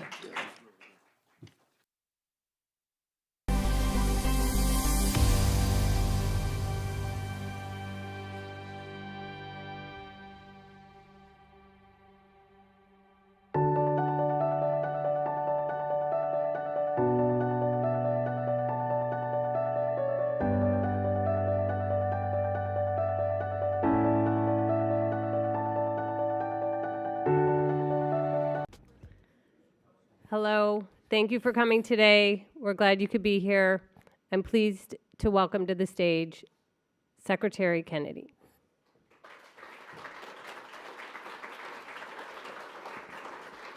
Good morning. Good morning, everybody. Every American should feel safe becoming an organ donor and giving the gift of life. Yet decades of ignored patient safety concerns have driven more and more Americans off the donor list. Today, under President Trump's leadership, we are taking bold action and historic action to restore trust in the organ procurement process. For the first time in history, HHS will decertify an organ procurement organization mid-cycle. I make this announcement in consultation with Deputy Secretary Jim O'Neill, Administrator Oz, Administrator Engels, and leading experts across the department. We are acting because of years of documented patient safety data failures and repeated violations of federal requirements. And we intend this decision to serve as a clear warning. The Life Alliance Organ Recovery Agency, based in Miami, Florida, has a long record of deficiencies directly tied to patient harm. Staffing shortfalls alone may have caused, there was a 65% staffing shortage consistently across the years, and may have caused as many as 8 missed organ recoveries each week, roughly 1 life lost each day. Unlike the Biden administration, which ignored these problems and failed to act, the Trump administration is setting a new standard of patient safety comes first. Today's announcement leaves no doubt. When OPOs operate properly, they save lives. When they operate improperly, they are going to face decertification. I have a nephew, Michael Hines, who had a lifetime cerebral palsy. He died at the age of 20 in May, and we were able to donate his organs. His cornea gave 2 people the gift of sight. His kidneys went to separate people and saved lives. His heart went to a 9-year-old boy. and his liver went to a mother of a 40-year-old mother of a child with a disability. And she wrote us a moving letter talking about how frightened she was that she would not be able to survive and take care of her disabled son. She did not know that Michael was also disabled. This was not only a gift of life to 7 people in sight, 7 people, but it was a gift for our family as well, because it infused with meaning and purpose the life of Michael. He was able in his own death to save the lives of all these people. And one of the things that I would urge Americans to think about today is this takes a lot of pre-planning. We were in a regional hospital that did not have an organ procurement program, and we would have never known about this if we had not made arrangements beforehand. So it's something all of us need to think about. It's an extraordinary gift that will give meaning to our lives. And, you know, it also reminds us that no matter how different we are on the outside, no matter what our political beliefs are, our ideologies, that we're all the same inside, and that we can give the gift of life to each other. Along with decertification, we are reforming the Organ Procurement and Transplantation Network, the OPTN, thanks to the leadership of Administrator Engels, who you'll meet in a minute. We also are investing in new ways to encourage organ donation, and Deputy Secretary O'Neill will share more of these initiatives. I want to thank Chairman Jason Smith and Congressman John Joyce for joining us today. Could you both stand? And they have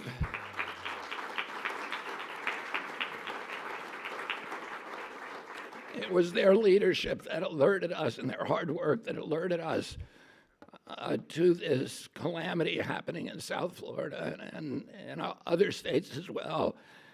And their persistence that led us to take this action today. And I also want to thank Chairman Brett Guthrie and Chairman Chuck Grassley, who have also made this a subject of preoccupation of great importance, and the continued efforts of the Energy and Commerce Committee, the Ways and Means Committee, the Senate Finance Committee, and the Senate Help Committee.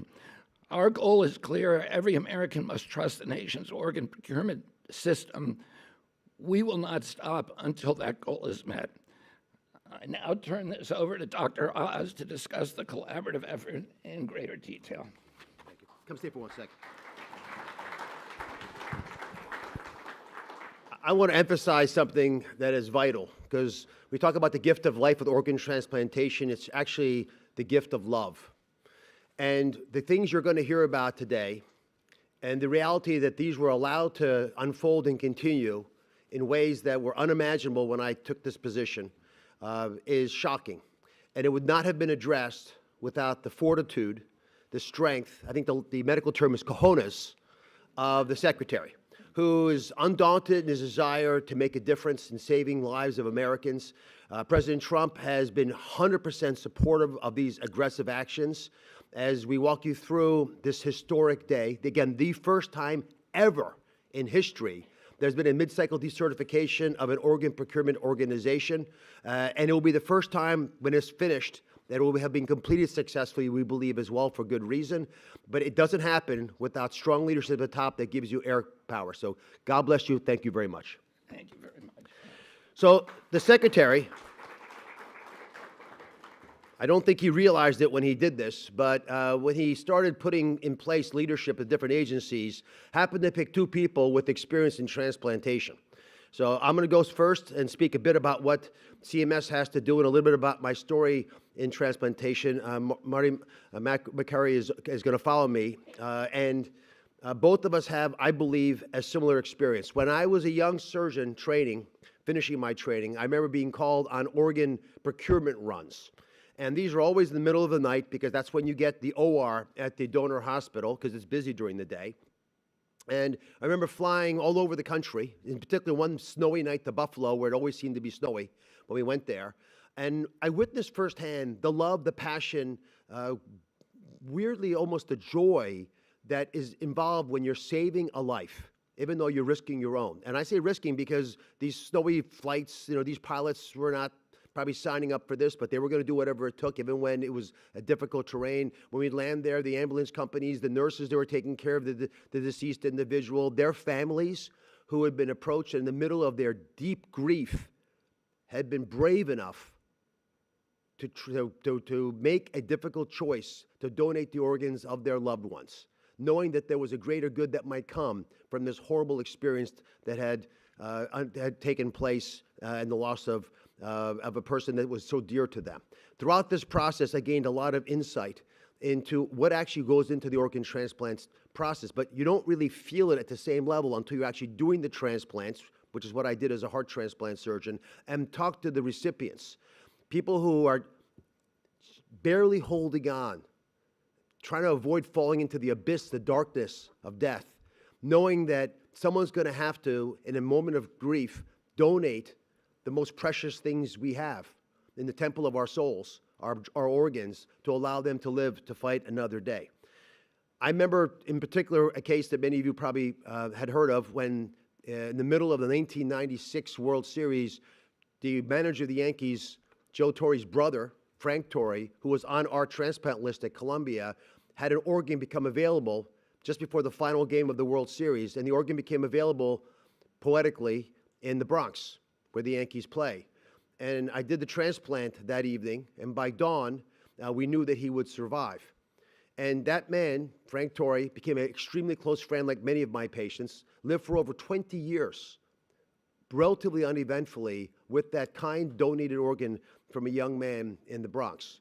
Those are the stories that get me and Marty and others so passionately engaged in making sure transplantation works well. That's why we are so deeply committed to fixing the pathology that has infected this process. So let me give you a bit about the scale of these issues and then walk you through what we're going to do. And again, it's an historic day. Some of these numbers I'm hoping will become important enough that you'll remember them and share them with people that care about this issue. We've got 100,000 people awaiting organs right now today in America.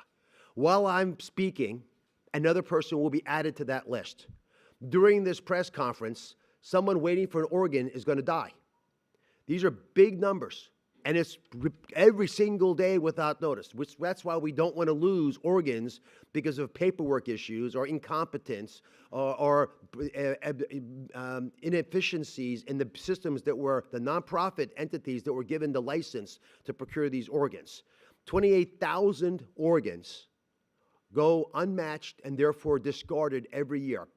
Loving people, gave their organs or their loved ones' organs to the system, and we don't use them.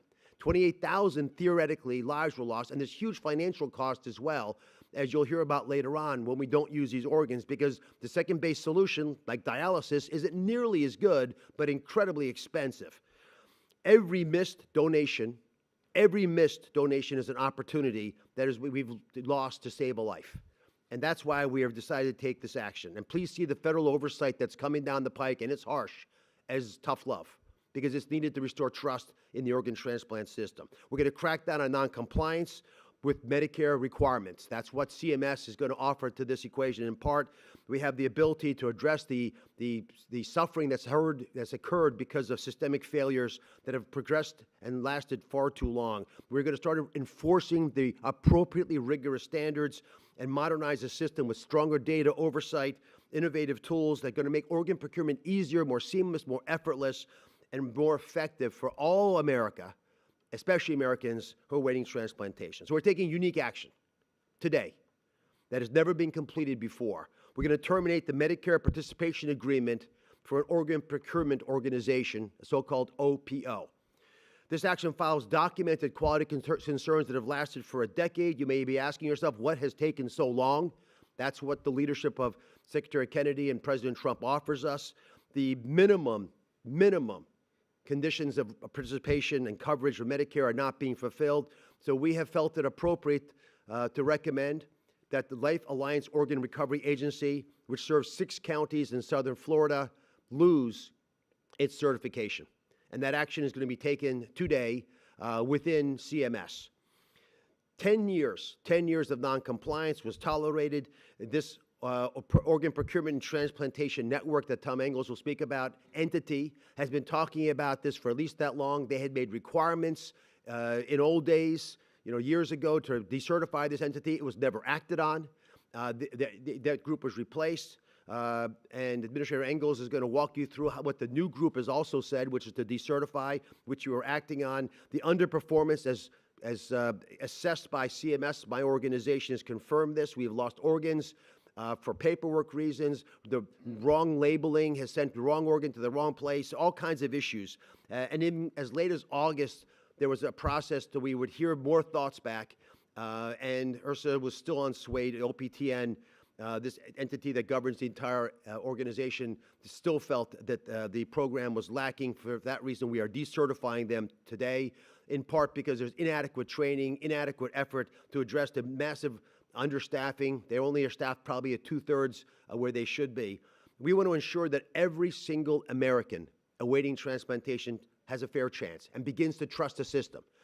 Congress has thoughtfully and aggressively pursued some horrifying stories that have chilled some Americans' enthusiasm for donating organs. We are here today to tell you this system is safe. It's rigorously being addressed. There's more actions that will probably be coming. We're going to be tougher than ever before, because if we lose trust in the organ transplantation system of this country, tens of thousands of people are going to die yearly whose lives could be saved. And only by taking this tough action are we going to be able to get the solutions we desire. We are sending a tough message to all the other nonprofit organ procurement agencies, organizations, so they know we're serious. We want them to know there's a new sheriff in town, and we're coming for them if they don't take care of the American people. Now, the passion that you probably hear in my voice is shared because I spend countless nights transplanting hearts into people and lungs into people who otherwise would die. My close friend and colleague and the director of the FDA has also been involved in organ transplantation at Johns Hopkins, and I'd love to ask him to come up and share some of his passion for this area as well as we take you through the specific actions that are taking place today. Marty.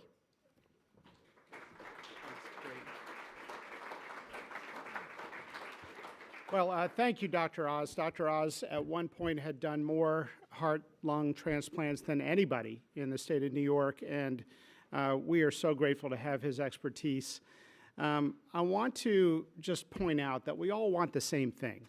We all want to see the health and well-being for as many people as possible improve.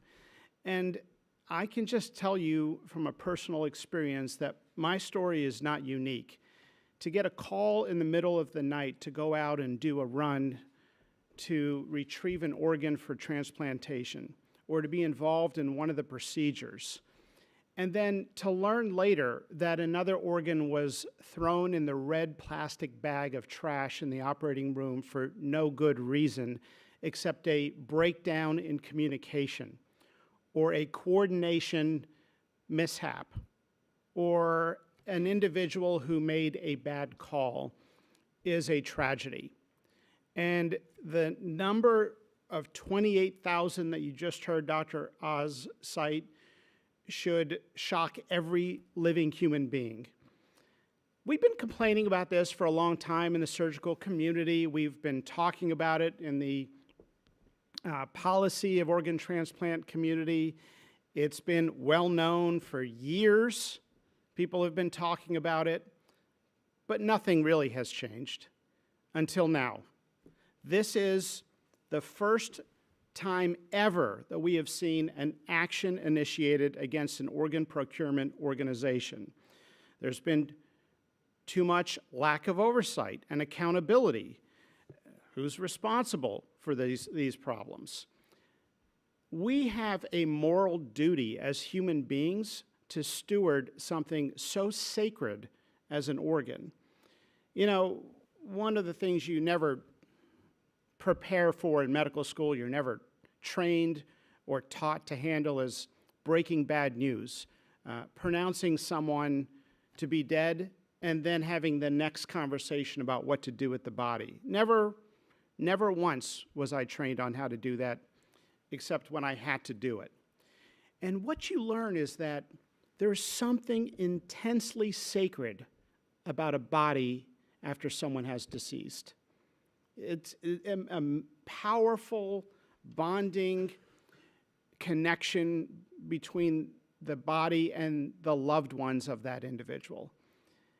And so when somebody agrees to donate an organ, when a family agrees to allow part of that body to be used for medical science for the health of somebody else, we have a moral duty to be good stewards. And so thank you for the actions that are being announced today, and more to come on this critical issue. For too long, we've seen conflicts of interest in the organ allocation system, gaming of the system, inefficiencies, underutilization of some organs, flying over a hospital where an organ is badly needed to go to another hospital a much further distance because that's what somebody deemed appropriate. We have seen a centralization of decision-making, sometimes poor decision-making on organ allocation that takes that decision-making away from the physician. And so these actions are going to put more decision-making back in the hands of physicians. There have been data concerns. At the FDA, we're going to do everything we can to do our part. We have already taken action to change testing requirements so there doesn't have to be routine tuberculosis testing that takes time and further delays the transplantation of organs into individuals if a physician does not believe it's necessary. If they believe it's necessary, they can get it. But we are removing requirements that they say are slowing down the delivery of organs to donors. We have to listen to them. And so we are all connected and responsive, and we want to be responsive. There have been forced organ donations in other countries on vulnerable populations, and it's wrong. It's evil. It's dark. We don't have jurisdiction over what happens in other countries, but we have had complaints that other tissue products from individuals that may have been involved in forced organ transplantation against their will may be showing up in U.S. markets, including bone grafts or other tissue derivatives. Well, we are looking into those concerns, and if we find out that any of that is in fact happening, we will shut it down and use the full extent of the law to punish that sort of activity. You know, organ transplantation, when it happens, is beautiful to watch. When it works well, when you see somebody wake up from the procedure, it's one of the most miraculous and gorgeous things you can possibly see. Even as a burned out resident in the hospital, it will make you pause and just think broadly about the common good of humanity and the might of modern medicine. But when it goes wrong because of human error, it is something that is very offensive. We're hoping to rebuild public trust in so much of what we're doing. And so addressing this issue will, in my opinion, help us get to a path where we can rebuild the public trust that's necessary to increase organ donations, the number of people who designate themselves as organ donors. So I hope that is the ultimate goal from all of these important reforms that are being announced today. So thank you, Mr. Secretary. Thank you, Dr. Oz. And I want to introduce Tom Engels, who leads HRSA and is doing, gosh, what people have just talked about doing for a long time. He's done in the 6 months that he's been in office, and it's exciting. So thank you, Dr. Engels.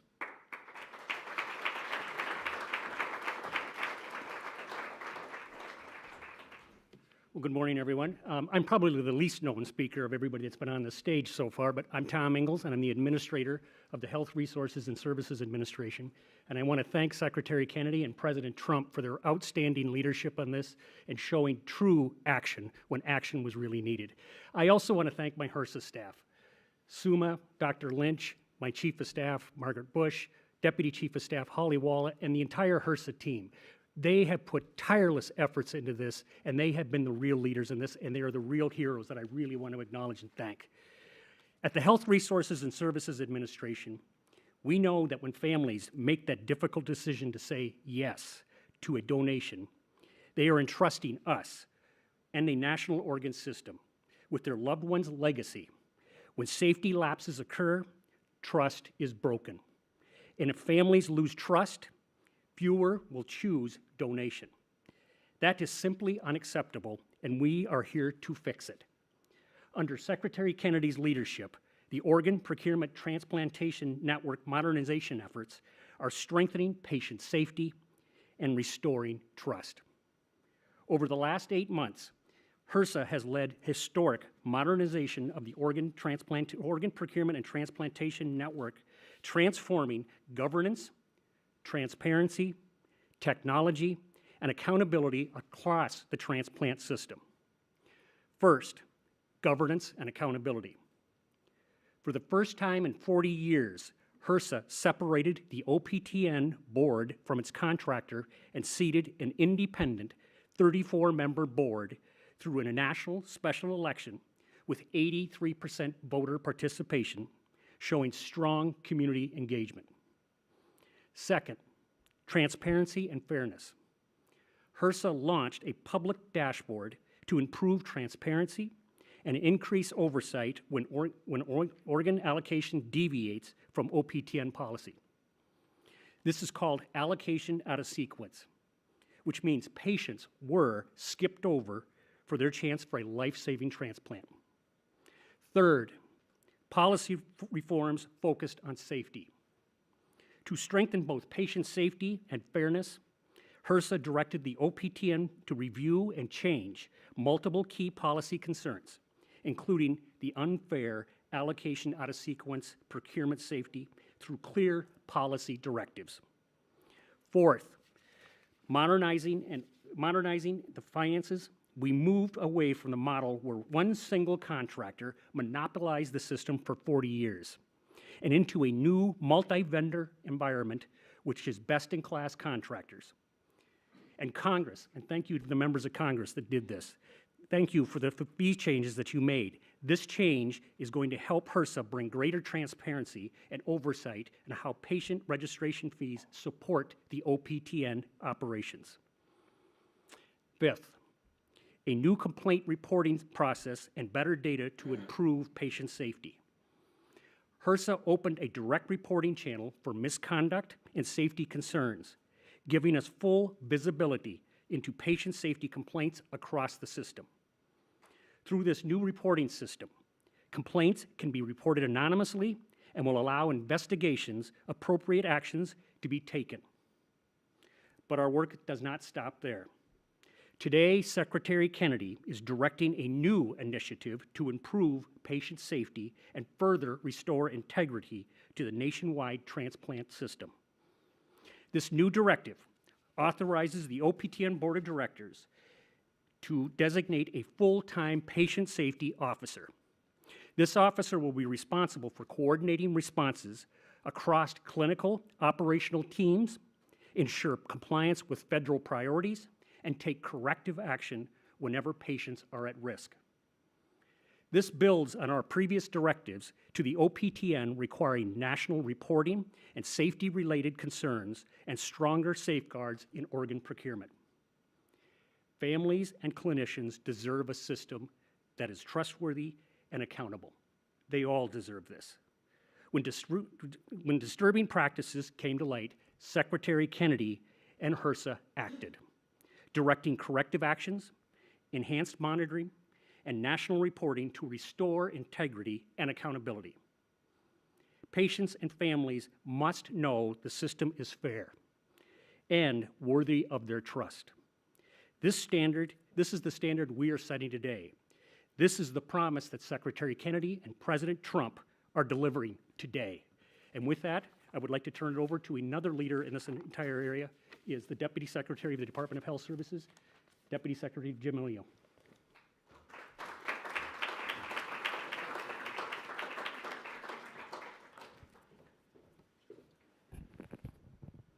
What is sacred? The personal can be sacred, the eternal can be sacred, compassion can be sacred, sacrifice can be sacred. And saving the life of another by giving of yourself unites these dimensions of the sacred into one line that only points to the future. But fear can stand in the way. Living donors, even in their generosity, fear that saving another life could damage their own. And families, gathered around a hospital bed, fear that discordant incentives by procurement organizations could disrupt life-saving care for their loved one. Donating an organ is an act of great compassion, but every episode of abuse in the procurement system can frighten potential donors away. That's why today is so important. Over the past 4 years, all of us watched the public health establishment burn its public trust. All of us watched the abuses of the pandemic in dismay. But Secretary Kennedy had the solution: earn back public trust, brick by brick and stone by stone, until we rebuild the House through transparency and rigorous science. What you just heard from Secretary Kennedy and Mehmet and Marty and Tom is another story in rebuilding this House.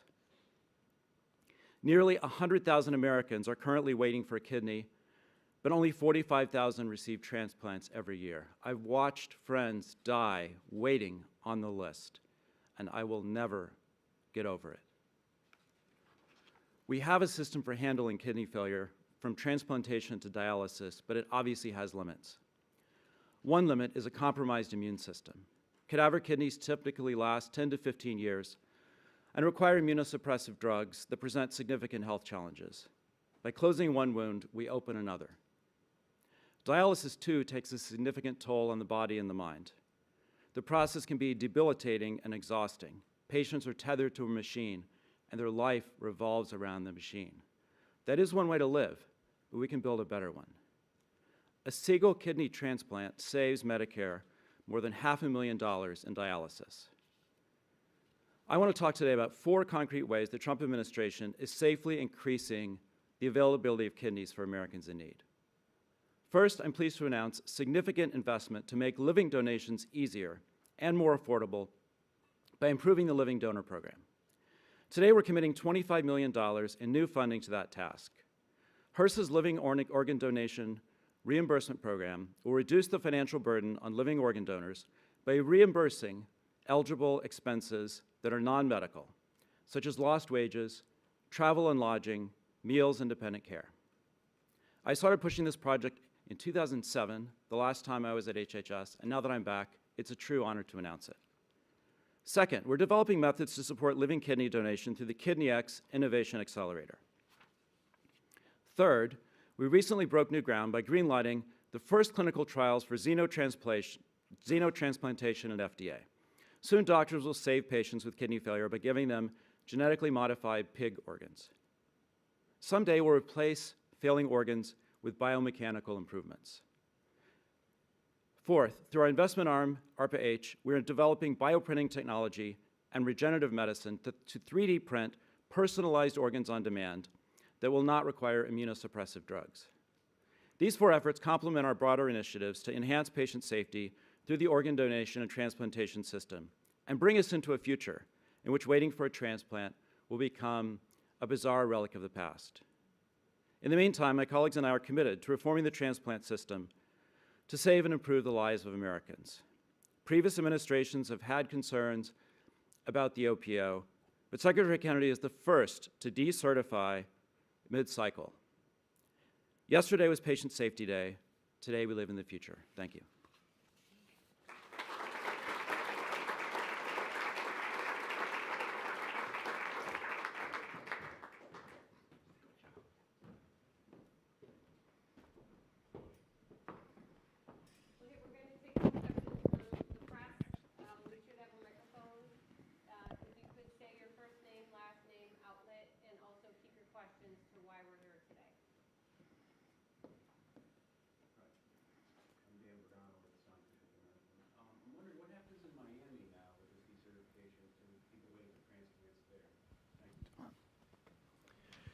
So there's a process by which the Miami South Florida organization can appeal the decertification. That process will take several months. They will appeal it to the Secretary of Health and Human Services.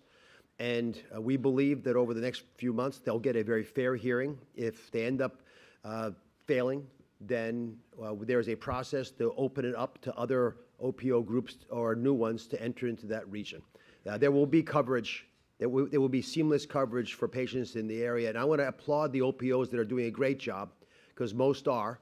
They're spectacularly effective at that tense moment of dealing with the doctor, the nurses, the family, the estranged sibling, all the things that happen at the moment of death that is sacred, as Jim O'Neill spoke to. And we want those OPOs to be celebrated. The reason we're taking aggressive action against failing OPOs is to make sure that the strong ones continue to thrive.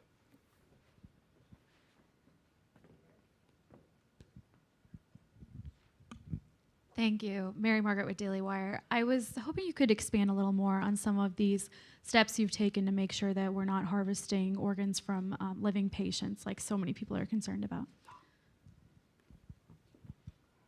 Well, our team has done an extensive investigation in all this, and the OPTN, when they made this recommendation, this was not an easy recommendation for them to make. But now we are seeing and have done investigations in other areas. We have put corrective action in place.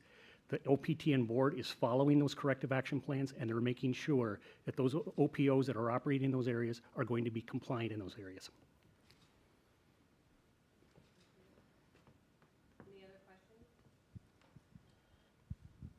Hi, I'm Lauren Brensel with Politico. Can you talk a little bit more about 3D printing personalized organs on demand and how that will impact patients? Yeah, so ARPA-H is one of our investment arms. It was created by Congress a few years ago to make non-dilutive investments in innovative technologies that will improve health. And we're using that to deploy money to figure out ways to make artificial organs that will be a better solution than donations.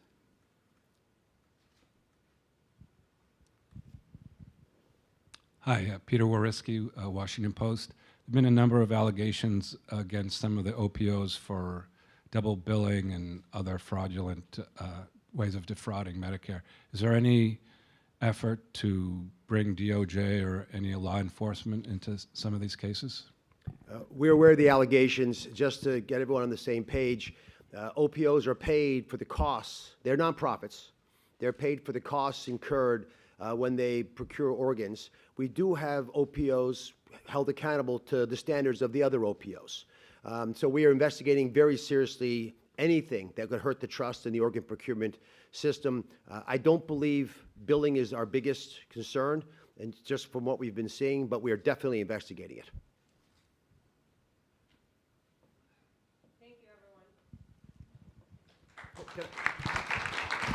If I could ask Dr. Lynch and Suma come up, and members of Congress, Jason, John, coming up, just get a foot. The hard work of Dr. Lynch and Suma should be acknowledged. Jim mentioned them, but they have really been leaders in the field with Tom Engels. Thank you.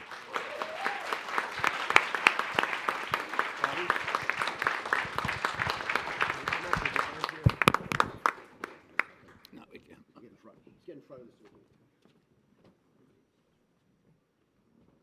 John, come over here and bounce it out.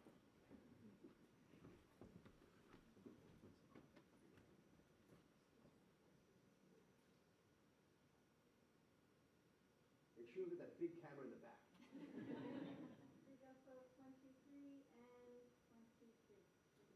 Does Dr. Lynch look happy over there? It's a tough man to get a tough man to do.